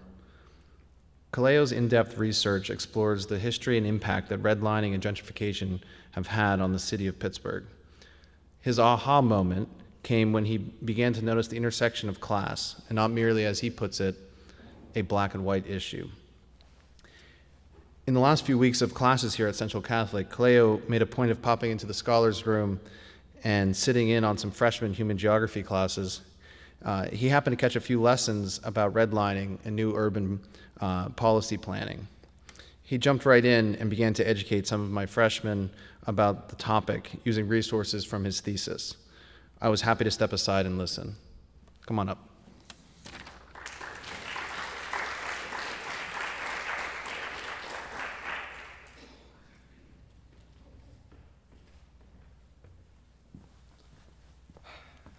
Hi. So my name is Kaleo Rodriguez, and this is my presentation on the results of gentrification and redlining in Pittsburgh. So I guess we're getting into it. So I want to first start off by just asking the question, just why does this matter? Like, why does this topic as a whole, like, what purpose does it serve to society? I found myself asking this question a few times initially when just figuring out what I wanted to do. And throughout my research and throughout figuring out what I wanted to write about and throughout my writing process, I found out that it shapes society as we know it, and especially in Pittsburgh. Like, for example, you'll see on the next slide, we have these really hard lines of segregation. And a lot of us, we only see the city from one perspective. A lot of the people in here specifically live in suburbs. We don't see the city for what it really is. And to speak to Christian's thesis as well, the idea of Pittsburgh being such a livable city, it's not. And it has these hard lines of segregation that really are still present from what was first done when the city was evaluated, to say the least. And it's a lot of the lines to coincide with the schooling districts that Gaddy mentioned. And to put it shortly, there's a lot that's gone into the city and not much has changed. And on top of everything, there's thousands that have been affected by gentrification and redlining, and it's not really talked about. As Mr. Allen said when he was talking about gentrification and redlining in his AP Human Geo class, that's the first class I've ever been in where this topic has even been mentioned. No history class, nothing. It's just not a topic that's really brought up in the discourse of classrooms. And when I talk about the thousands that have been affected, I want to specifically mention the Hill District, and I plan on showing this a little bit later, but there was a massive demolition, I believe in the 60s, where an entire area of neighborhood, where, as many of you guys will remember, the Civic Arena or the Igloo was, the entire area was just absolutely demolished in order to clear room for an arena, which didn't even work, but that's a separate issue. And the neighborhoods used to be diverse with cultures and backgrounds, but were later separated by class. And thank you, as previously mentioned, the class, it's a race issue, it began as a race issue, but then developed into more of a class issue. So this is the redlining map of Pittsburgh, and I'm going to deviate from my notes that I have here for a second, but you'll notice a lot of similarity between this and what Gaddy had in his presentation. The lines are very similar, and you can see a lot of what has gone into the city. And I want to talk, and the reason I chose Pittsburgh specifically is because it's a special case. You see how let's making sure I'm not backwards here. A lot of the areas that are highly, literally redlined in red, they're typically situated next to areas that are green. And as you can see in the bottom, I guess this is your left hand, the green is the higher ranking ones, whereas the red is the lower ranking ones. And it's a little hard to see from, I think, every angle, but there's a small section that would be, I guess, almost center stage for everybody. But that's about where Central sits right now. And as you can see, a lot of these areas, too, that have been redlined, you can pick them out, where the Hill District is, where Homewood is, where Squirrel Hill is, Oakland, Fox Chapel. You can pick these areas out. And this is showing, too, these areas that are known to be either specifically black or white were given these ratings with the same ideas in mind.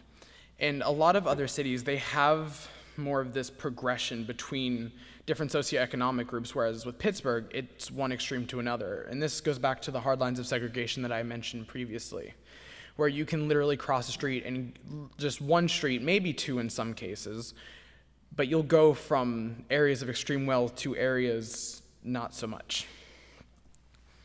So this is, what you're seeing up here is the original description of the redlining, it's the redline description of the Hill District that was done in 1937.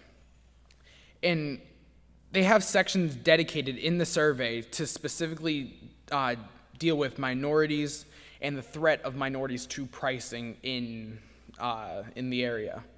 And as you can see here in the bottom one, it shows that it says an infiltration of Negroes in the area.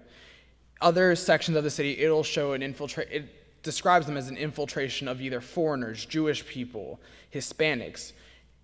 It's all showing that these people are undesirable to the eyes of the shareholders and the people that want to invest in the areas. And through this, the segregation as well, the laws with segregation, it labeled these people as undesirable.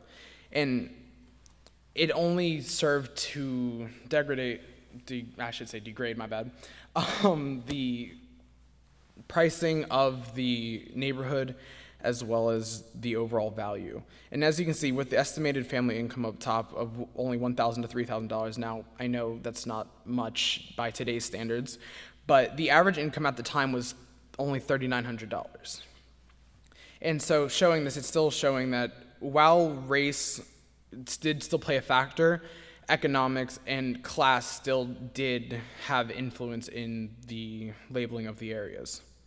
And I also want to mention, though, there's a very clear correlation between the black neighborhoods and their rating.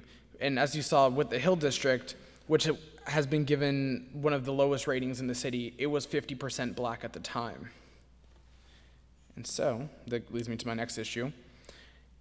Now, what you're seeing here, this is not from America, but the reason I included this, and I got some questions from this when I first put together this entire presentation, I believe this is from London, but it shows that this issue is more than just a black and white issue. It's more than just an American issue. This is a global issue. It's just that I wanted to focus on Pittsburgh because of the special case and my own personal ties to the city. I wanted to take another look at the city that I've grown up in. But I want to also begin by saying that there is a difference between revitalization and gentrification, even though the two tend to go hand in hand. Whereas gentrification, it forces the low-income residents to move as the prices increase.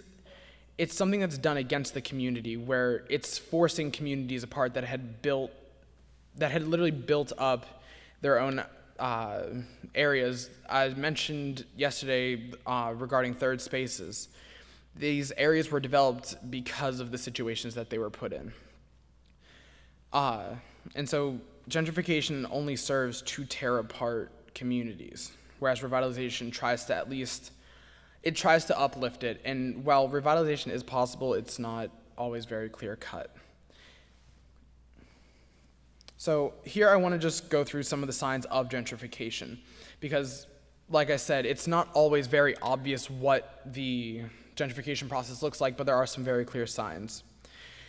To go first, if you see a development in the roads, landlords refurbishing old apartments, renovations, which would go along with apartments.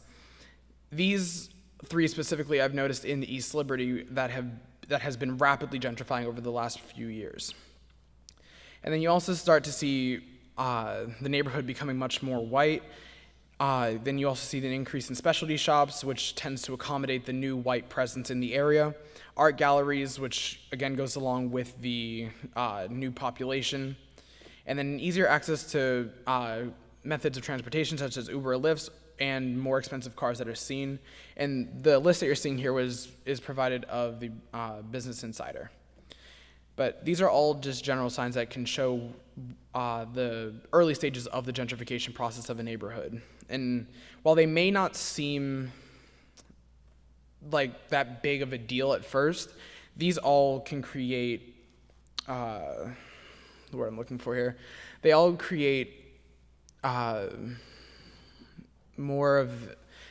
more like value to people that would want to invest into the area.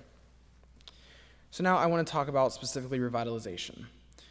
So revitalization, it's there to help the area overall, and this is something that's done with the community, whereas gentrification is done against it. And like I had mentioned earlier, revitalization, it typically leads to gentrification because of how everything has been done, but it doesn't have to. There are still ways that revitalization can be done without gentrifying the area.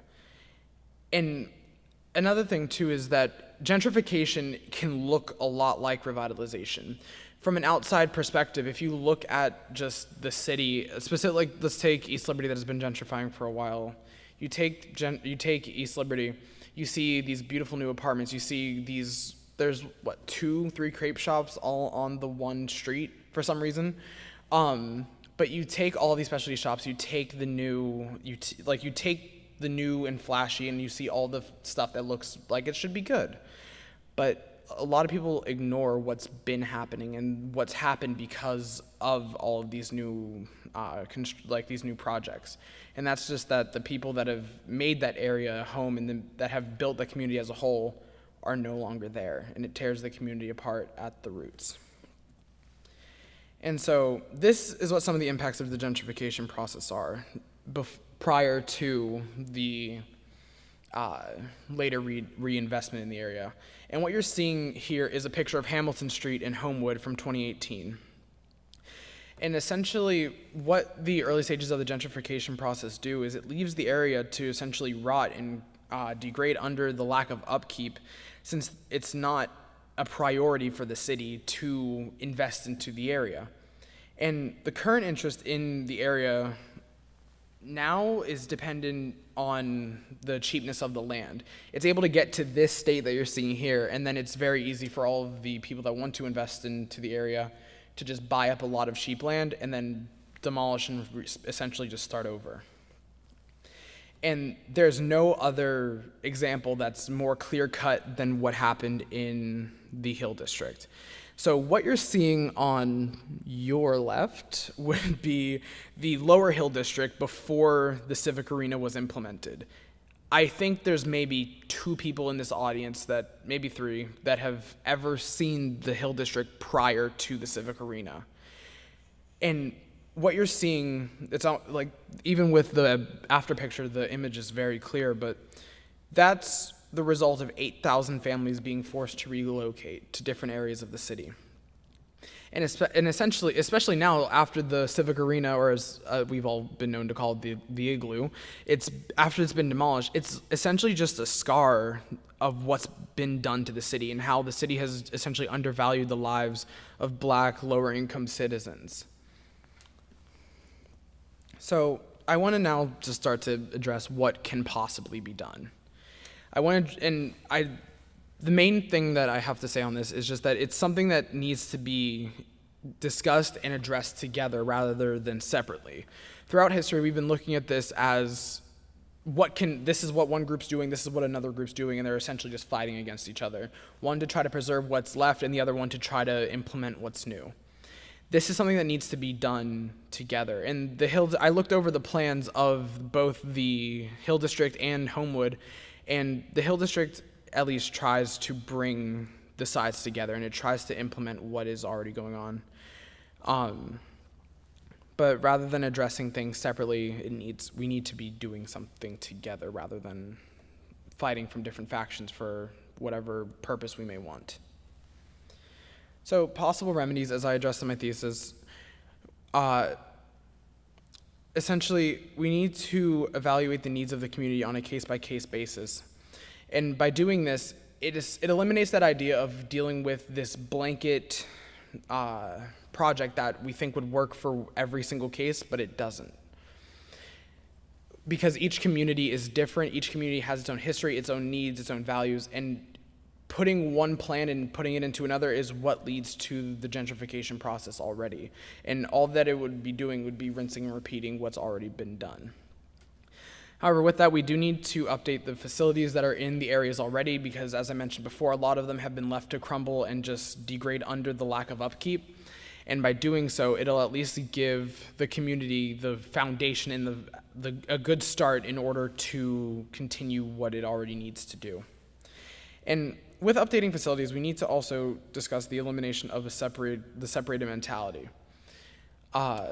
In my thesis, I looked over and I found a quote.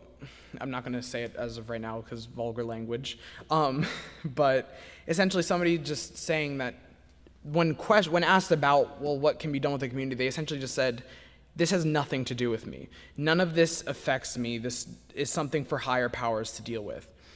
And that's something that we need to address, because if we keep attacking these issues by saying that this isn't something I can influence, even though it's dealing with the community that I'm a part of, it's only going to perpetuate with what we already have. And then with fostering the community resources, the Hill District is already doing some of this already, where they take what they have and they essentially work with that before going to the outside help, before going to outside investors that may have a different motive for the area. They may have a different dream for what the area wants to do.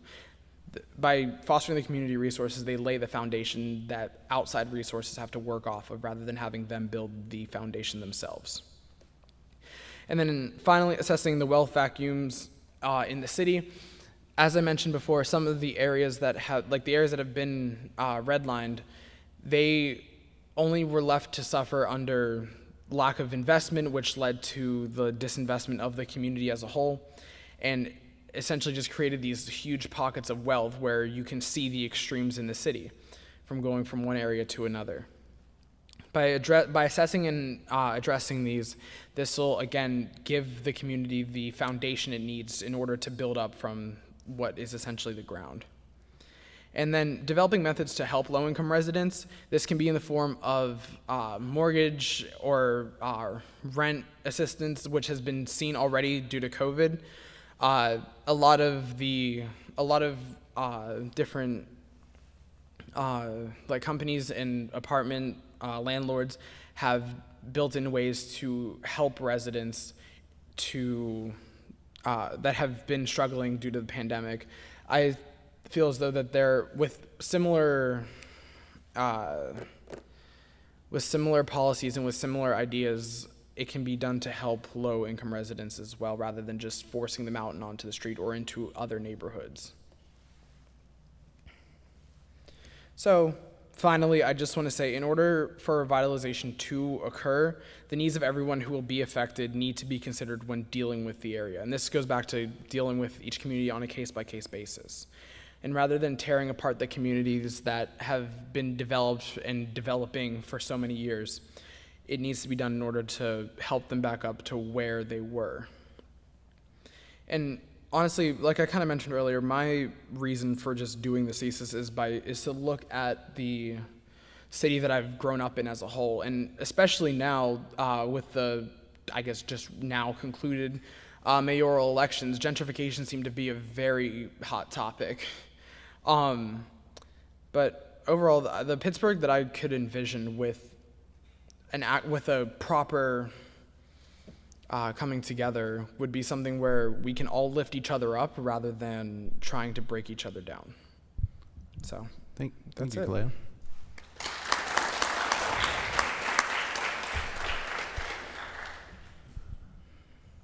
Okay, we have time for a few questions.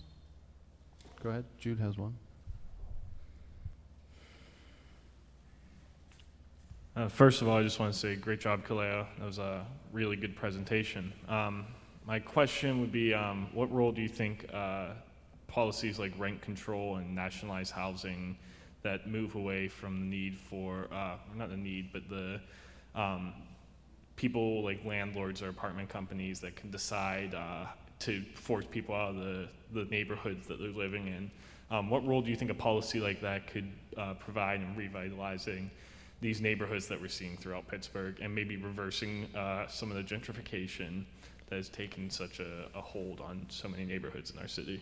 I think that it's one of the main ways that we can address these issues by dealing with different policies like this. It essentially forces the hand of the landlord to do what's better for the people that they're, I guess, housing, rather than just focusing purely on profit. It links more to the humanitarian, the humanity of people, rather than focusing on pure greed and money. So I guess, in short, it forces the hand.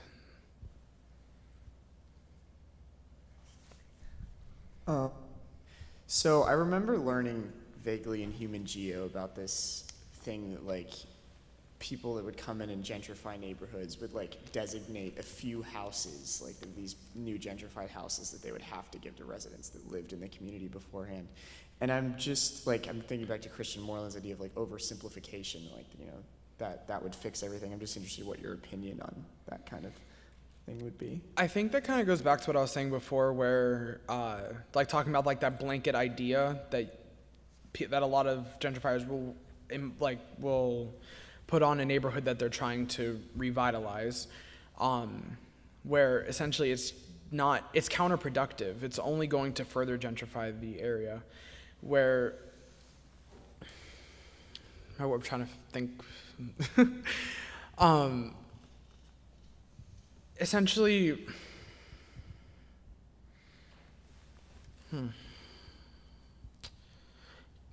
well, can you repeat the question one time? I just want to make sure I'm answering this correctly. because I'm about to go on a whole other tangent. Sorry, no, please go on whatever tangent you want to. I was just asking like what you thought about these kind of like almost like performative activism, like gentrification versions of performative, like you know, that kind of thing. Like, what do you think these like kind of? Then yeah, it's only yeah. My previous what I was saying definitely was going on with that. It's only going to further complicate the issue, and it's only going to make things worse. The performative activism, the performative revitalization, it doesn't actually serve a real purpose. That's all it is. It's performatives to make the companies, to make the investors, to make whoever's doing the performative action look good. The only way to actually address these issues is by facing them head on and actually, well, addressing them. We have time for maybe one more question. Go. Yeah. Nice job, Kaleo. Thank you. A real simple question. What happened to the people that were affected by gentrification recently in our city? And I wonder if anything in your research revealed, where did they go? For example, in East Liberty, what happened to them? Do you know? So, East Liberty, I don't know specifically where where majority of the people went from there. However, I can I can talk about the Hill District, because I did in my thesis, I wrote about the Homewood first and then the Hill District, simply because I'm a bit more familiar with Homewood as a whole. But I noticed there was a population boom in Homewood in the early 70s and late 60s. And as I did my research into the Hill District, I found out that that was most likely a cause from the literal demolition of an entire neighborhood. But for the most part, from what I've seen from some of the other models that I've looked at, a lot of the citizens that are displaced because of gentrification, they are forced to go into either other low-income neighborhoods, or they stay with relatives that may be somewhere else, or worst case scenario, they're forced onto the street. Thank you, Kaleo.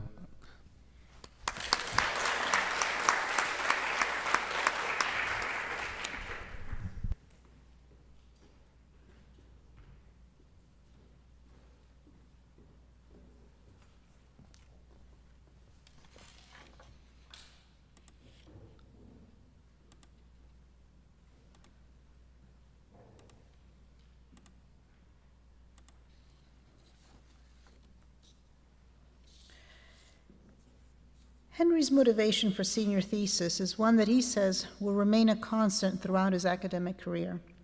It is to protect the land we inhabit and become more mindful of our resources.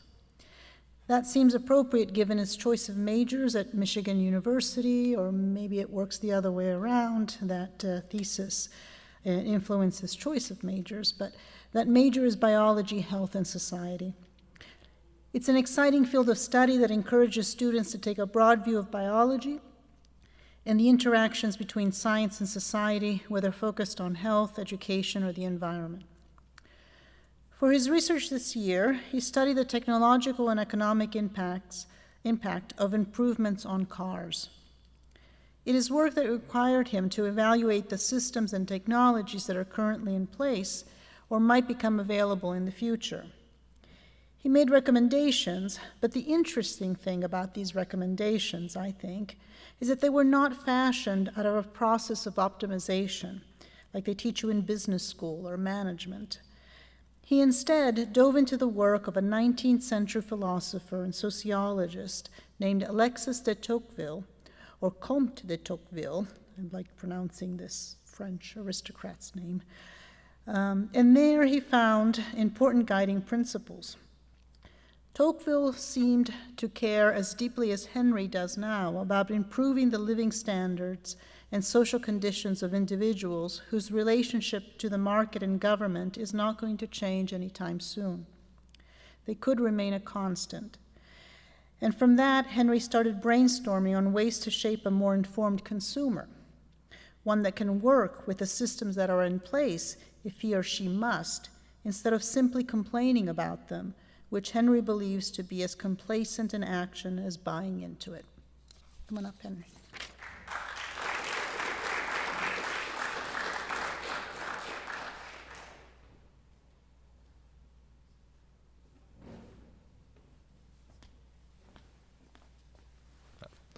Thank you for the introduction, Dr. Costa, and thank you for everyone that came out tonight.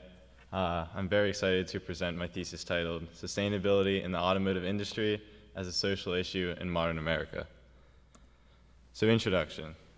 It is no surprise that the natural health of planet Earth is severely declining in the past few generations. It's said by many scientists that the worst impacts of climate change could be irreversible by 2030. A major contributor to this climate change, 80 to 90%, is from the automotive industry. There's debate over which vehicle is the best, which I define best as evaluating through affordability, practicality, and their environmental impact. Now, inherently, you may be thinking that this paper would be driven by data, models, or other statistics which show which car, which implementation of a certain vehicle would be the most environmentally friendly.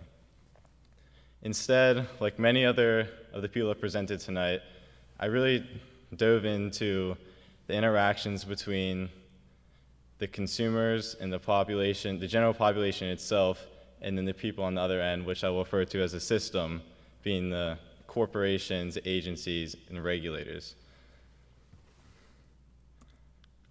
So layout. So first in my thesis, I seek to frame this issue as a social issue. And after that, I dive into the scientific and environmental impact, which is evaluated through the emissions of the vehicles. After that, I consider the accessibility to the consumer by providing a brief outlook on the automotive economy to provide the most practical recommendations. After that, the conclusions will be made. So, de Tocqueville. He's a French sociologist and political theorist of the 19th century, and he helps me bring into this idea that this is a social issue which can be combated on the consumer level.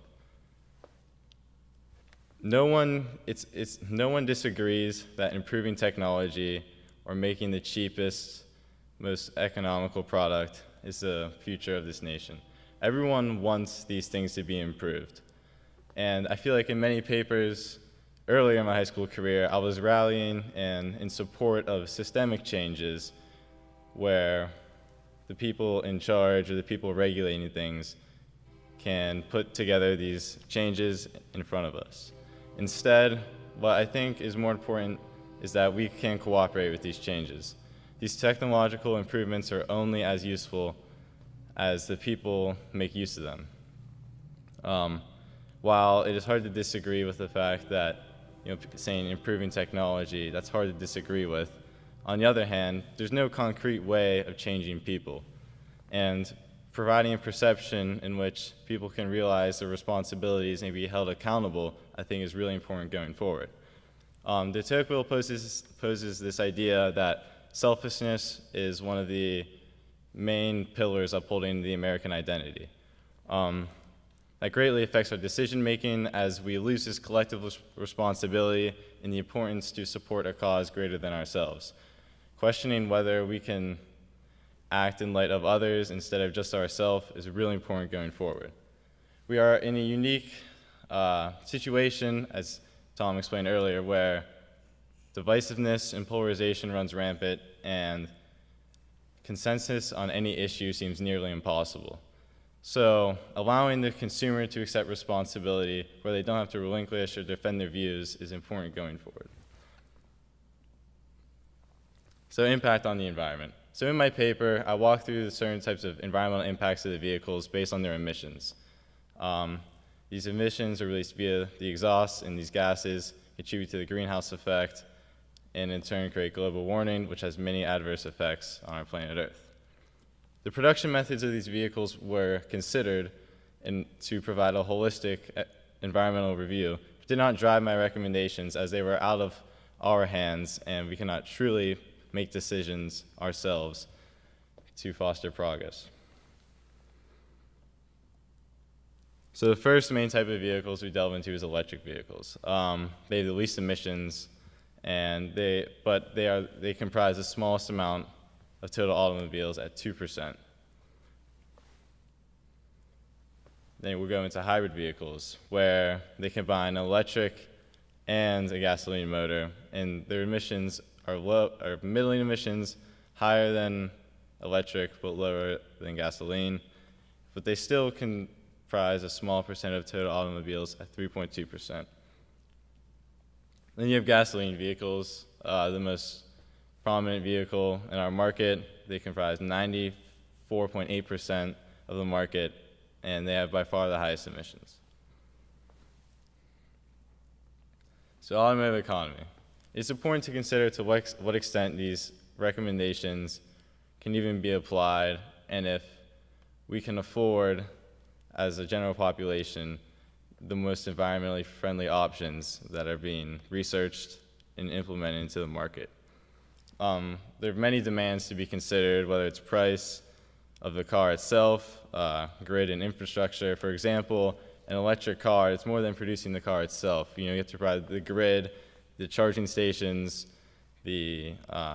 where's this power going to come from, etc. So we're in a bit of an unfortunate situation where the least expensive vehicles are the most harmful to the environment. So this feels like we're going in circles, because where we're benefiting on one end, what are environmental, we are suffering on the other end, where most people cannot even afford this. But the truth is that there is the large percent of people that can afford these vehicles are not purchasing them. It is not an ideal situation, but to start somewhere, I believe the people that can afford these vehicles have to purchase them and get them into circulation. And that seems to be the best immediate solution to the economic barriers in place. So conclusions. I don't think one side can solve this. I think the consumer must embrace their collective responsibility. And by that I mean, while everyone wants technology to improve, this seems to be more of a human problem. We have to beg the question, to what extent can we keep providing making technological improvements to work around our own issues? And I think that has to come to an end, and we have to step in, because I don't think we can work around this issue any longer. I mean, the environmental friendliness consciousness is not a newfound movement for vehicles. Most people know that they have adverse effects on the environment, and most people want to lower them. But what a lot of people don't want to do, and it's natural, is change their views. So I think if fostering progress within a society includes providing communal rewards and a sense of approval within others, people want to know that they're doing the right thing. People are more likely to do the right thing if they have approval of others to do so. So I think if you apply this element of social intelligence, then we can make use of the technological improvements going forward. The issue of to what extent can incentive create progress is important to consider. In my opinion, appalling statistics on climate change should be enough to change the average consumer's choices, provided they can afford their vehicle and make a change for the better. But then you go to a step down, and then if those statistics aren't enough to change, then you look at generous subsidies and tax cuts, and there are definitely incentives to get these vehicles, yet we are still not at the position we want to be at, and we are still receiving alarming statistics and rates at which we need to make changes. So then we come down to finally, what can we do? And it was a bit frustrating for me in my thesis to advocate for an unconcrete way to change something. I would like to advocate for X, Y, and Z technological improvements. I would like to, suggest a new grid that can support these vehicles. I would like to see how we can produce these at a cheaper level, more available to all. But in our current situation, I think it is most practical for us to,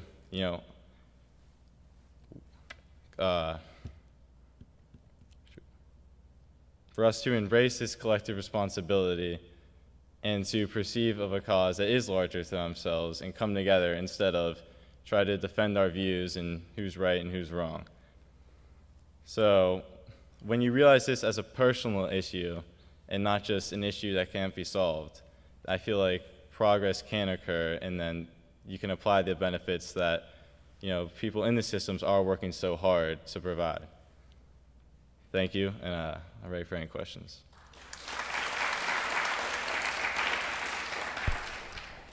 Thank you, Henry. There looks like there's one question here from the audience, and there's another one over there.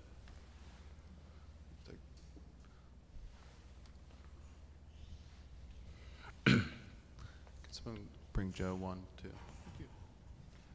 First, I have a clarification question. Was the conclusion you were going for is that you want everybody to be adopt a more collective mindset, that they make a personal change in order to benefit the other people? That's the desired change? Yeah, embrace collective responsibility, move away from pursuing actions for your own self-interest. Okay, and I think it was interesting bringing up Tocqueville. He does say Americans are selfish, and he continues to say that their idea of common good, the American idea of common good, is that everybody pursues their self-interest efficiently, and that if everybody does that, pursues his own interest, then the society as a whole will benefit.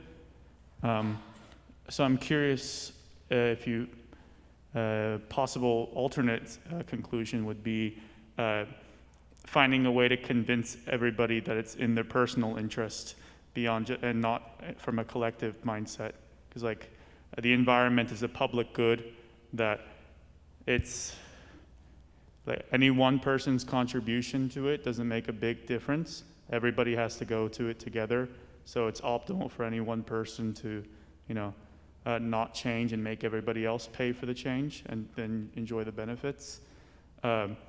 So what would you say, what would be your opinion on that kind of perspective? So I think that really just tackles one of the main thing I struggled with in my paper, with the fact there is no concrete way to change how we think. And I don't think my paper aimed to change, I know it's not possible to change the national character or natural tendencies to act out of self-interest. What I do think it comes down to is incentive and convincing. And I feel like that the first step to making actions, good actions yourself, is if you're in an environment where people are affirming your views or are on the same idea or on the same level with you or support the same views as you. That is not an easy task, but then again, this seems to be a relatively, in my opinion, should be a one-sided stance where, it's backed by science. I think I would like to agree that most people can agree on one side, and to just take advantage of the fact that it is rooted in science and there is a clear-cut answer. I just think that has to be taken advantage of and just continually applied through communities so that they know they're doing the right thing, and then in turn will do the right thing. Good, thanks. There's another one over there. What do you think electric car manufacturers have any responsibility in promoting this idea that we should be purchasing electric cars? Like Tesla, I've never seen a Tesla commercial telling me hey, it's good for the environment. Do you think car manufacturers have a responsibility to be spreading this message? Yeah, no, it definitely doesn't hurt. And I think Tesla, that is their main appeal, and maybe they don't advertise it directly because that's the only reason they are in the market, is the fact that they are electric. So to answer your question, I would just say that, starting the conversation at a higher level, certainly has more influence. I would just hope that, the people already have that element of awareness. They know this is better, and they don't need the producers themselves to tell them. But if they do, then it would never hurt. So. Do you think that investing in and developing public transport would help solve this problem of the carbon emissions and global kind of the pollution spewed by cars? Yeah, that is a route I considered definitely early in my paper.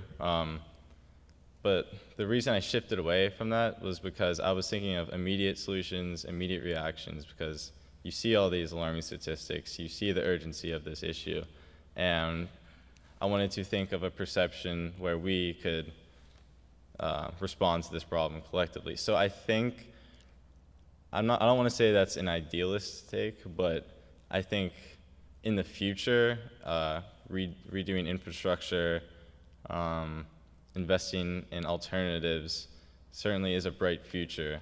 But to maybe answer your question as to why I didn't delve into that, it's because I was just thinking of an urgent or immediate reaction or solution.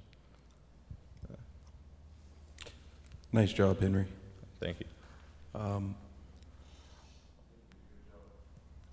Hello? Yeah, I think you did a good job of connecting what is a empirical issue to an emotional issue in terms of sustainability and automotive emissions. But I have an empirical question. Okay. You mentioned on your first slide that automotive emissions are a big piece of the carbon footprint in this country. My question is, were you able to identify how big a piece? And a follow-up to that question is, how much of the carbon footprint of the planet is generated in this country? I wonder if your research was able to reveal the answer to those questions. Yeah, so in terms of the percentage of automobiles that can contribute to the carbon footprint, the number I remember offhand is 80 to 90%. It's the scale they provided of 80–90% of emissions that cause the greenhouse effect are from automobile emissions.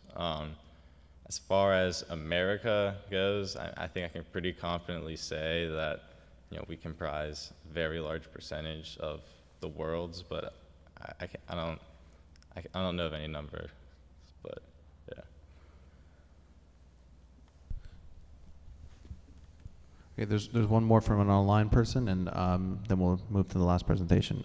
They asked, did you do any work on the active resistance to electric cars being brought up by the petroleum lobby, and how this might impact public opinion? I did not do any research into that, but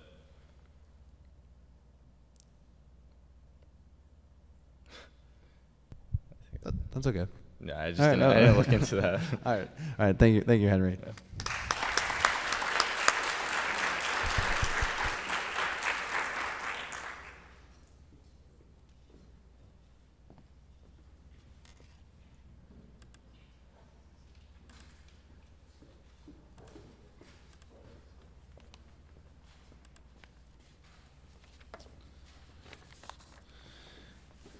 Okay, we finally moved to our last presentation for the evening.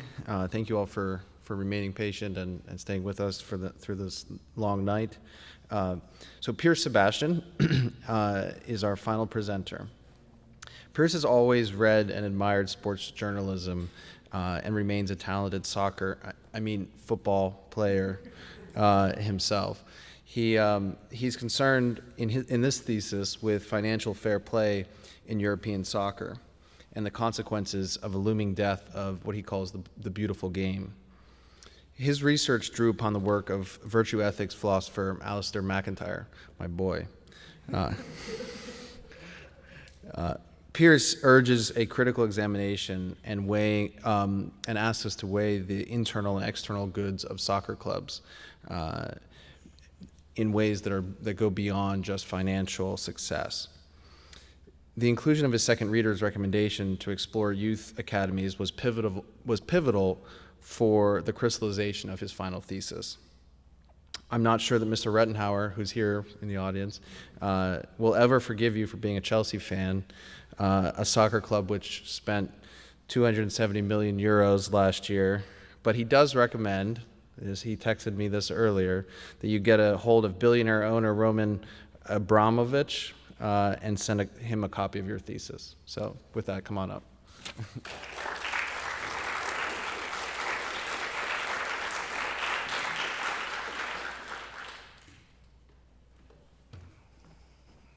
Okay. So, my name is Pierre Sebastian, and my thesis is titled, The Death of the Beautiful Game, Why Professional Football Must Re-Examine Its Values Amid Rapid Commercialization. So to get right into it, as we all know, the past year has been completely upturned by the coronavirus pandemic. We've seen many industries damaged largely by a loss of revenue due to the pandemic circumstances, and one such industry that's particularly struggled during this time period is the sports industry. The reasoning for this is quite obvious, as this industry relies heavily on ticket revenue for its overall revenue, and with stadiums shutting down for months and now basically a year, a lot of clubs have been struggling to stay afloat. So I focus on European soccer because uniquely compared to many American sports, some clubs have been much more affected by others, with some struggling to stay afloat while others still thriving. So one might say, well, yeah, sure, clubs with the richest owners are going to be fine just because they have the most money, they can recover. But what this entire situation has reminded the global soccer fan base is that there is an extreme disparity in wealth and competition in soccer as it currently exists.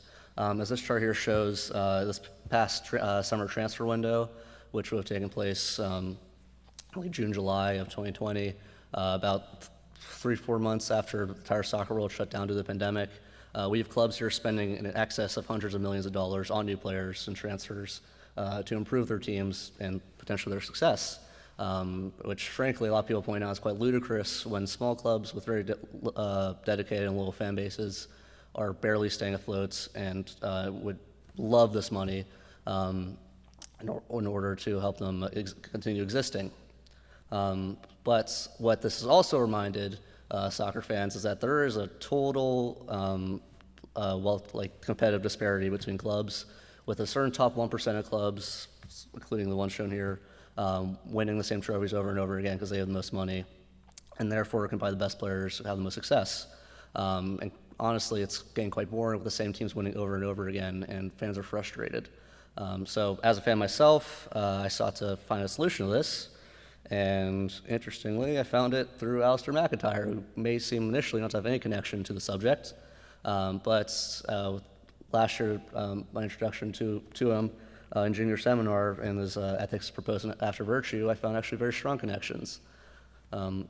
So to summarize some of McIntyre's ideas, he really dislikes postmodernity and saw a solution by returning to Aristotelian ethics, particularly virtue ethics.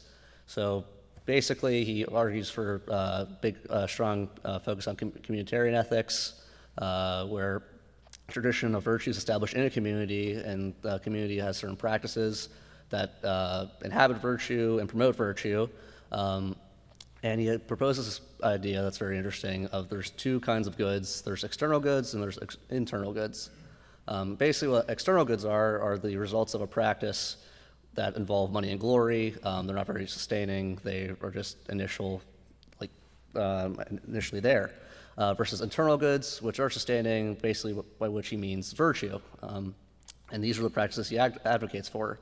And so one might be wondering, how does this possibly connect to soccer? Well, it may be easy to forget, but sport in general is deeply rooted in virtue. Sport ideally is supposed to represent a perfect meritocracy, where the best players, the best individuals are able to get to the top of the game. The best team should win the games they play in. Furthermore, it's supposed to be fair, where everyone's on an equal playing field, and kind of offers a sort of escapism from reality, where we simply don't operate in an equal playing field. But most importantly, sport is a community activity. It's based in teamwork and camaraderie and working together in order to win a game. And I think that connects very well to McIntyre with his focus on communitarian ethics. And what we're seeing today is that at the top level of the game of European soccer, this community aspect is really, really evaporating and disappearing. So what you find is that the decision makers in the sports really do not care about internal goods of sports. They're all in for the external goods. They're all in for the money, the glory, then with the trophies. We have institutions like FIFA, who are the governing body of all of worldwide soccer, and UEFA, who are the European-focused one, who just care about money and how much they can improve their brand.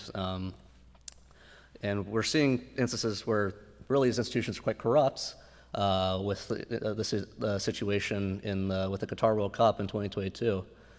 We're seeing that's basically it was awarded to the country a decade ago, but everyone that was on the committee that awarded the country the World Cup has now been imprisoned on corruption charges. And furthermore, we're seeing thousands of migrant workers die building stadiums for this soccer tournament, which really is, the entire situation has been a blemish on the football community. And on a more local level with Europe, we're seeing UEFA fail to regulate the sports by, there's this idea of financial fair play, which basically is supposed to promote competitivity with trying to limit the spending of the richest clubs, try to create an equal playing field, and they're simply just not doing it. Teams have been breaching the rules for forever. They're supposed to get punished, but then the teams appeal and they get out of the punishments, and we're seeing UEFA basically just an extension of these rich clubs as they basically are at their beck and call to for whatever they want, and we're really just failing to create an equal and competitive playing field. And so I talked about some case studies in my thesis of clubs that focus exclusively on external goods, on internal goods, and some that reach a synthesis between the two, which I think is ideal McIntyre club, if you will. So first up here, we have a perfect example of a club that exclusively follows external goods, Manchester City, who are sometimes quoted as the Disney of football. And so, right, a little context, Manchester City were our team based in Manchester, England, who were basically the little brother to their big brother, Manchester United, the much more popular and successful team in the city. And until 2008, they were largely irrelevant. But then Sheikh Mansour, the man pictured here, a member of that Abu Dhabi royal family who didn't know much about soccer, purchased the team and started investing originally hundreds of millions of dollars, but now it's almost approaching $2 billion in new players and facilities in order to improve the standing of the team. And now they have won countless trophies in the past decade plus. And for all the glory they have, the irony is that they don't have fans, like fundamentally. As the picture there shows, they're not able to sell at a stadium, which is basically a minimum expectation at the top of European soccer. And it really reminds everyone that if you focus on the external goods, there's not really any connection to the community, as no one really cares too much. If the club doesn't actually stand for anything, it's just hard to stay committed. In this contrast, clubs like FC St. Pauli. FC St. Pauli are a second division club based in Germany out of Hamburg. So they're the exact opposites of Manchester City in many ways. As this quote illustrates, we don't have much silverware. Instead, we have something much better. We have a story to tell. They are notorious for being consistent losers. They don't win trophies. They don't even get in the top division of Germany, but they still attract admirers worldwide that Manchester City lack. So what makes them unique is that they have a club philosophy page on their website, which most clubs do not. It summarizes their beliefs, and it lists that we stand against ideas like fascism, sexism, and racism. And basically, that's, if they were to order their priorities, that's number one versus actually winning. And this is the inverse of Manchester City. And what we find is that because they follow these principles, the community is much more invested in the club. There's a club represents an extension of the local identity, because the St. Pauli district in Hamburg is known for having basically being the spot where all the ostracized Germans go to because they're accepted there. And the club really is an extension of that identity, as they also celebrate being inclusive of everyone. And then we have examples of clubs that kind of straddle the middle ground between external and internal goods, which I think is ideal because you're still winning trophies, but you're also standing for something which the community cares for and is virtuous. First up here, we have Athletic Club Bilbao, based out of Bilbao, Spain, who are renowned for their policy of exclusively playing Basque-only players. And to provide a little context, here's the Basque Country. All their players come from this area. They have to be born in the Basque Country, and they make no exceptions. So naturally, they're a large competitive disadvantage as they literally cannot field players from the vast majority of the globe, which every other club can do. And so they turn to a different solution because they still are like, we have to win. So they started investing heavily in their youth academy. This is almost a century ago now. And their youth academy is renowned worldwide.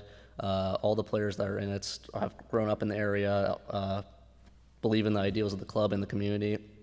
And what we find is that there's overwhelmingly strong connection between the community and the club, with the club itself representing Basque identity to a large extent. Fans are very invested, as a lot of the people that are in the first team that played in the youth academy were classmates with fans and such, because they're all from the same local area. And they have a strong tradition of doing it for decades. But interestingly, they also have been able to maintain some kind of success through the past few decades. They consistently finished in the top half of the Spanish league table. They just recently lost a final for a trophy just this last season, and really represents the model example of a club with a very strong community focus. So the next up we have Everton. So the main criticism you have of Bilbao is that they're still relatively small fry compared to those top 1% of clubs that have so much money and win everything. Well, Everton kind of bridges this gap to a certain extent. Everton are on, at least in terms of wealth and size, on the level almost of clubs like Manchester City, but they still maintain a minimum amount of like virtue. Like Manchester City, they are the little brother in their own city of Liverpool, with Liverpool FC being the much more popular and successful team in the city. They haven't really been very successful since the 1980s. Though recently that has changed a little bit. But what's notable about them is that, unlike clubs like Manchester City, they actually have a large focus on the youth academy and the local community. They're renowned for their their charity work in the Liverpool community, with players often going to poor schools, poor areas, and participating with the kids in games, just talking to them and occupying their time. And so they have uniquely, they have a charity with their own websites, where they say, through the positive promotion of sport, physical activity, and the brand of Everton Football Club, we are committed to providing high-quality, accessible participant and development opportunities that positively change lives and bring enjoyment to our communities. So really the outcome of this practice of having this charity is that many of the players themselves are from the Everton Youth Academy, and they can trace their origins to this charity work, because if you're a kid that's stuck in the cycle of poverty in Liverpool, a player comes down to your local school, he talks to you, you begin to idolize them, and you start to believe that maybe this is the way I can get out of this cycle of poverty, maybe this is the way I can become a superstar and represent the city. And we've seen examples like this with players like Tom Davies. This instills certain values, like if someone's able to work hard enough, if they have enough talent, then there's a chance they can still get to the top of the game and escape poverty. And so this has attracted admiration from worldwide, and uniquely from their current coach, Carlo Ancelotti, who's renowned as one of the greatest managers ever, one of the most successful ever, took the job surprisingly the past few years, because what he saw in it, he noted that Everton is not a business, but instead a place full of love. There's something different about it. It's not a shallow institution organization. The club and the people inside actually care about it. The fans care about it. The entire city's invested in it, which is hard to find. And so, to conclude, I really believe this is what clubs should strive for, where they may still not win all the time, but they can at least rely on the fact that they stand for something that isn't necessarily just winning. In the case of McIntyre, this means eternal goods and virtue. They stand for principles and philosophies rather than just trophies. And furthermore, the clubs operate as a certain extension of the community, where the fans in the local community are completely invested in the club. They believe in it fully, and it's an extension of their identity. And as you use a comparison point, it's basically to the point. So if Manchester City is your, Coca-Cola, Everton's your local bakery, there's a certain amount of trust there, a certain amount of belief that I believe every club should have. I hope for a time again where every club has an equal chance to compete, everyone cares about their club, and institutions like FIFA and UEFA aren't creating this unequal balance where same clubs are winning again and again and have the most money. And then on an emotional points, fundamentally, soccer is really about the stories where it's a kid from the favelas that's super talented, works hard, makes his way from the streets to Europe, and becomes a superstar and an icon in their local country, and really fulfills the dream that every football fan had since they were a kid. Thank you, and any questions?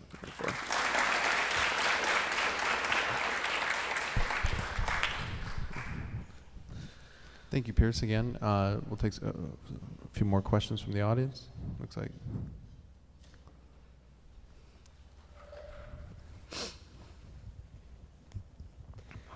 Pierce, that was a great presentation. I really enjoyed it.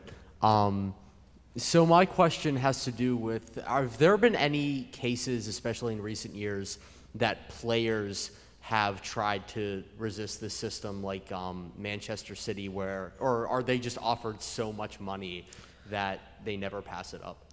Well, yeah, this is a central dilemma in the sports. It's very rare we see examples like Francesco Totti, who grew up in like Rome and representing his local club until he was 40, even though he was way overqualified and could have played for better teams. We just don't see that anymore. It's so difficult to deny opportunities if you're a player where you can make so much money and set your family for life and your extended family. We do see examples where players begin to buy into a project because a certain club may have certain principles which they admire in comparison to one which just doesn't. They may really care about the fans and the community and really begin to feel like it's home. We're seeing this less and less. Yeah, and I'm optimistic that will change, but I'm not sure. Do whatever. I have a great presentation there, Pierce. One of the things you mentioned in your presentation was discussing the nature of UEFA's financial fair play policies and the way they're relatively ineffective when dealing with like excessive club spending and things like that. One of the measures that UEFA specifically tries to implement is like the break-even policy, which they basically say that you can't spend more than you earn through the means of like revenue generated through ticket sales and things along that nature. What would you suggest are other ways that UEFA can restructure their pre-existing financial fair play policies to more include and better promote the communal aspect of the game across Europe? That's a very good question. Well, first I would start out by saying fundamentally they have to enforce punishments for those that break the rules. Otherwise, it's a complete joke, which is the state it's currently in. Secondly, there are ways to circumnavigate the rules through accounting, such as breaking down expenses over several years that let clubs kind of avoid consequences of punishments, stuff like that also has to change. But finally, I'd also propose that UEFA should probably set a minimum requirement where clubs have to reinvest back in their community.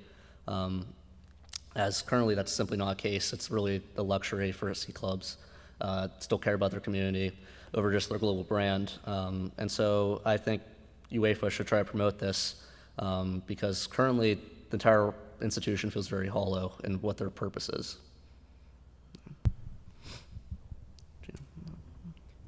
Thank you, Pierce, for just an amazing thesis. So my question is really focused on Barcelona. That being the fact that like their style of play is very representative of the Catalonian people, but then you juxtapose this with the fact that they're spending hundreds of millions of dollars in the coronavirus transfer window. So I was wondering if you could like diagnose this problem that's going on between like executives making these financial moves, but then the people and the players, and just the role of your thesis. Like if you were to give your thesis to these people that support FC Barcelona, what you think would happen? Well, that's a very interesting question, as Barcelona is a very interesting case study. They historically weren't ultra successful until kind of more recently, and the initial success that they had was because they had a strong youth academy of all, with their first team primarily made up of Catalan-born players. There's a clear identity, the fans felt connection to them. And what we see in recent years is that in an effort to stay competitive due to poor management decisions, they've started spending excessive amounts of money. Now they're in an absurd amount of debts. And what I would really say is that the club has started kind of not caring about the youth academy anymore. They just don't believe in it. They're like, we gotta keep winning, no matter the cost. And this clearly isn't working. I would argue they should return to their focus on the youth academy. I mean, you could still buy players, but have a foundation of the youth academy at the bare minimum, because again, this kind of restores the Catalan identity, which has been lost in recent years, as Barcelona is one of probably the 3 most popular clubs in the world. You find that the majority of their fans aren't actually in Spain, but global. And in order to have a return to that original status of being an extension of their local community, I argue they should return to their youth academy focus. I think our last question come from Mr. Rettenhauer. Mr. Rett, yeah. Yeah, Pierce, love the Everton bit in there too.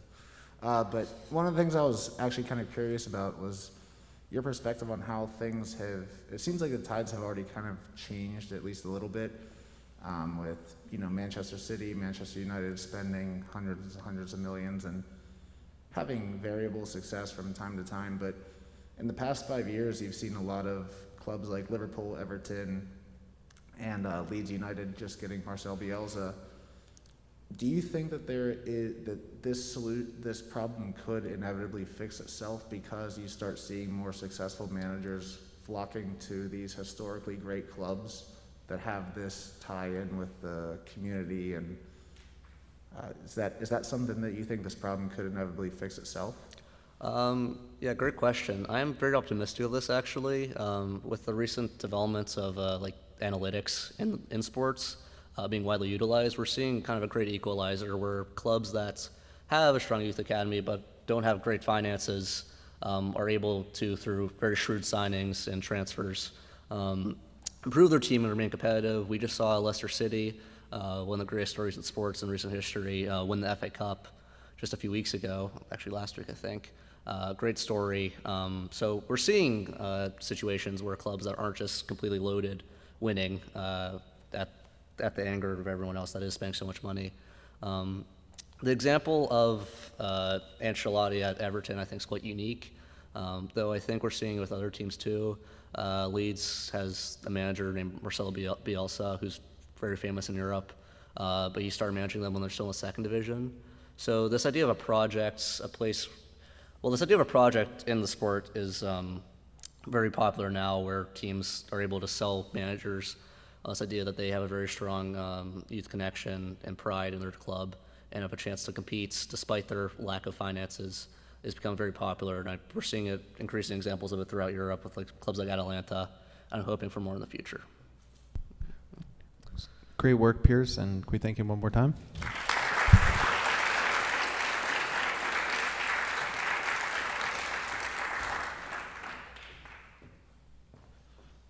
Okay, I just want to give one more thank you to everyone who's come tonight, and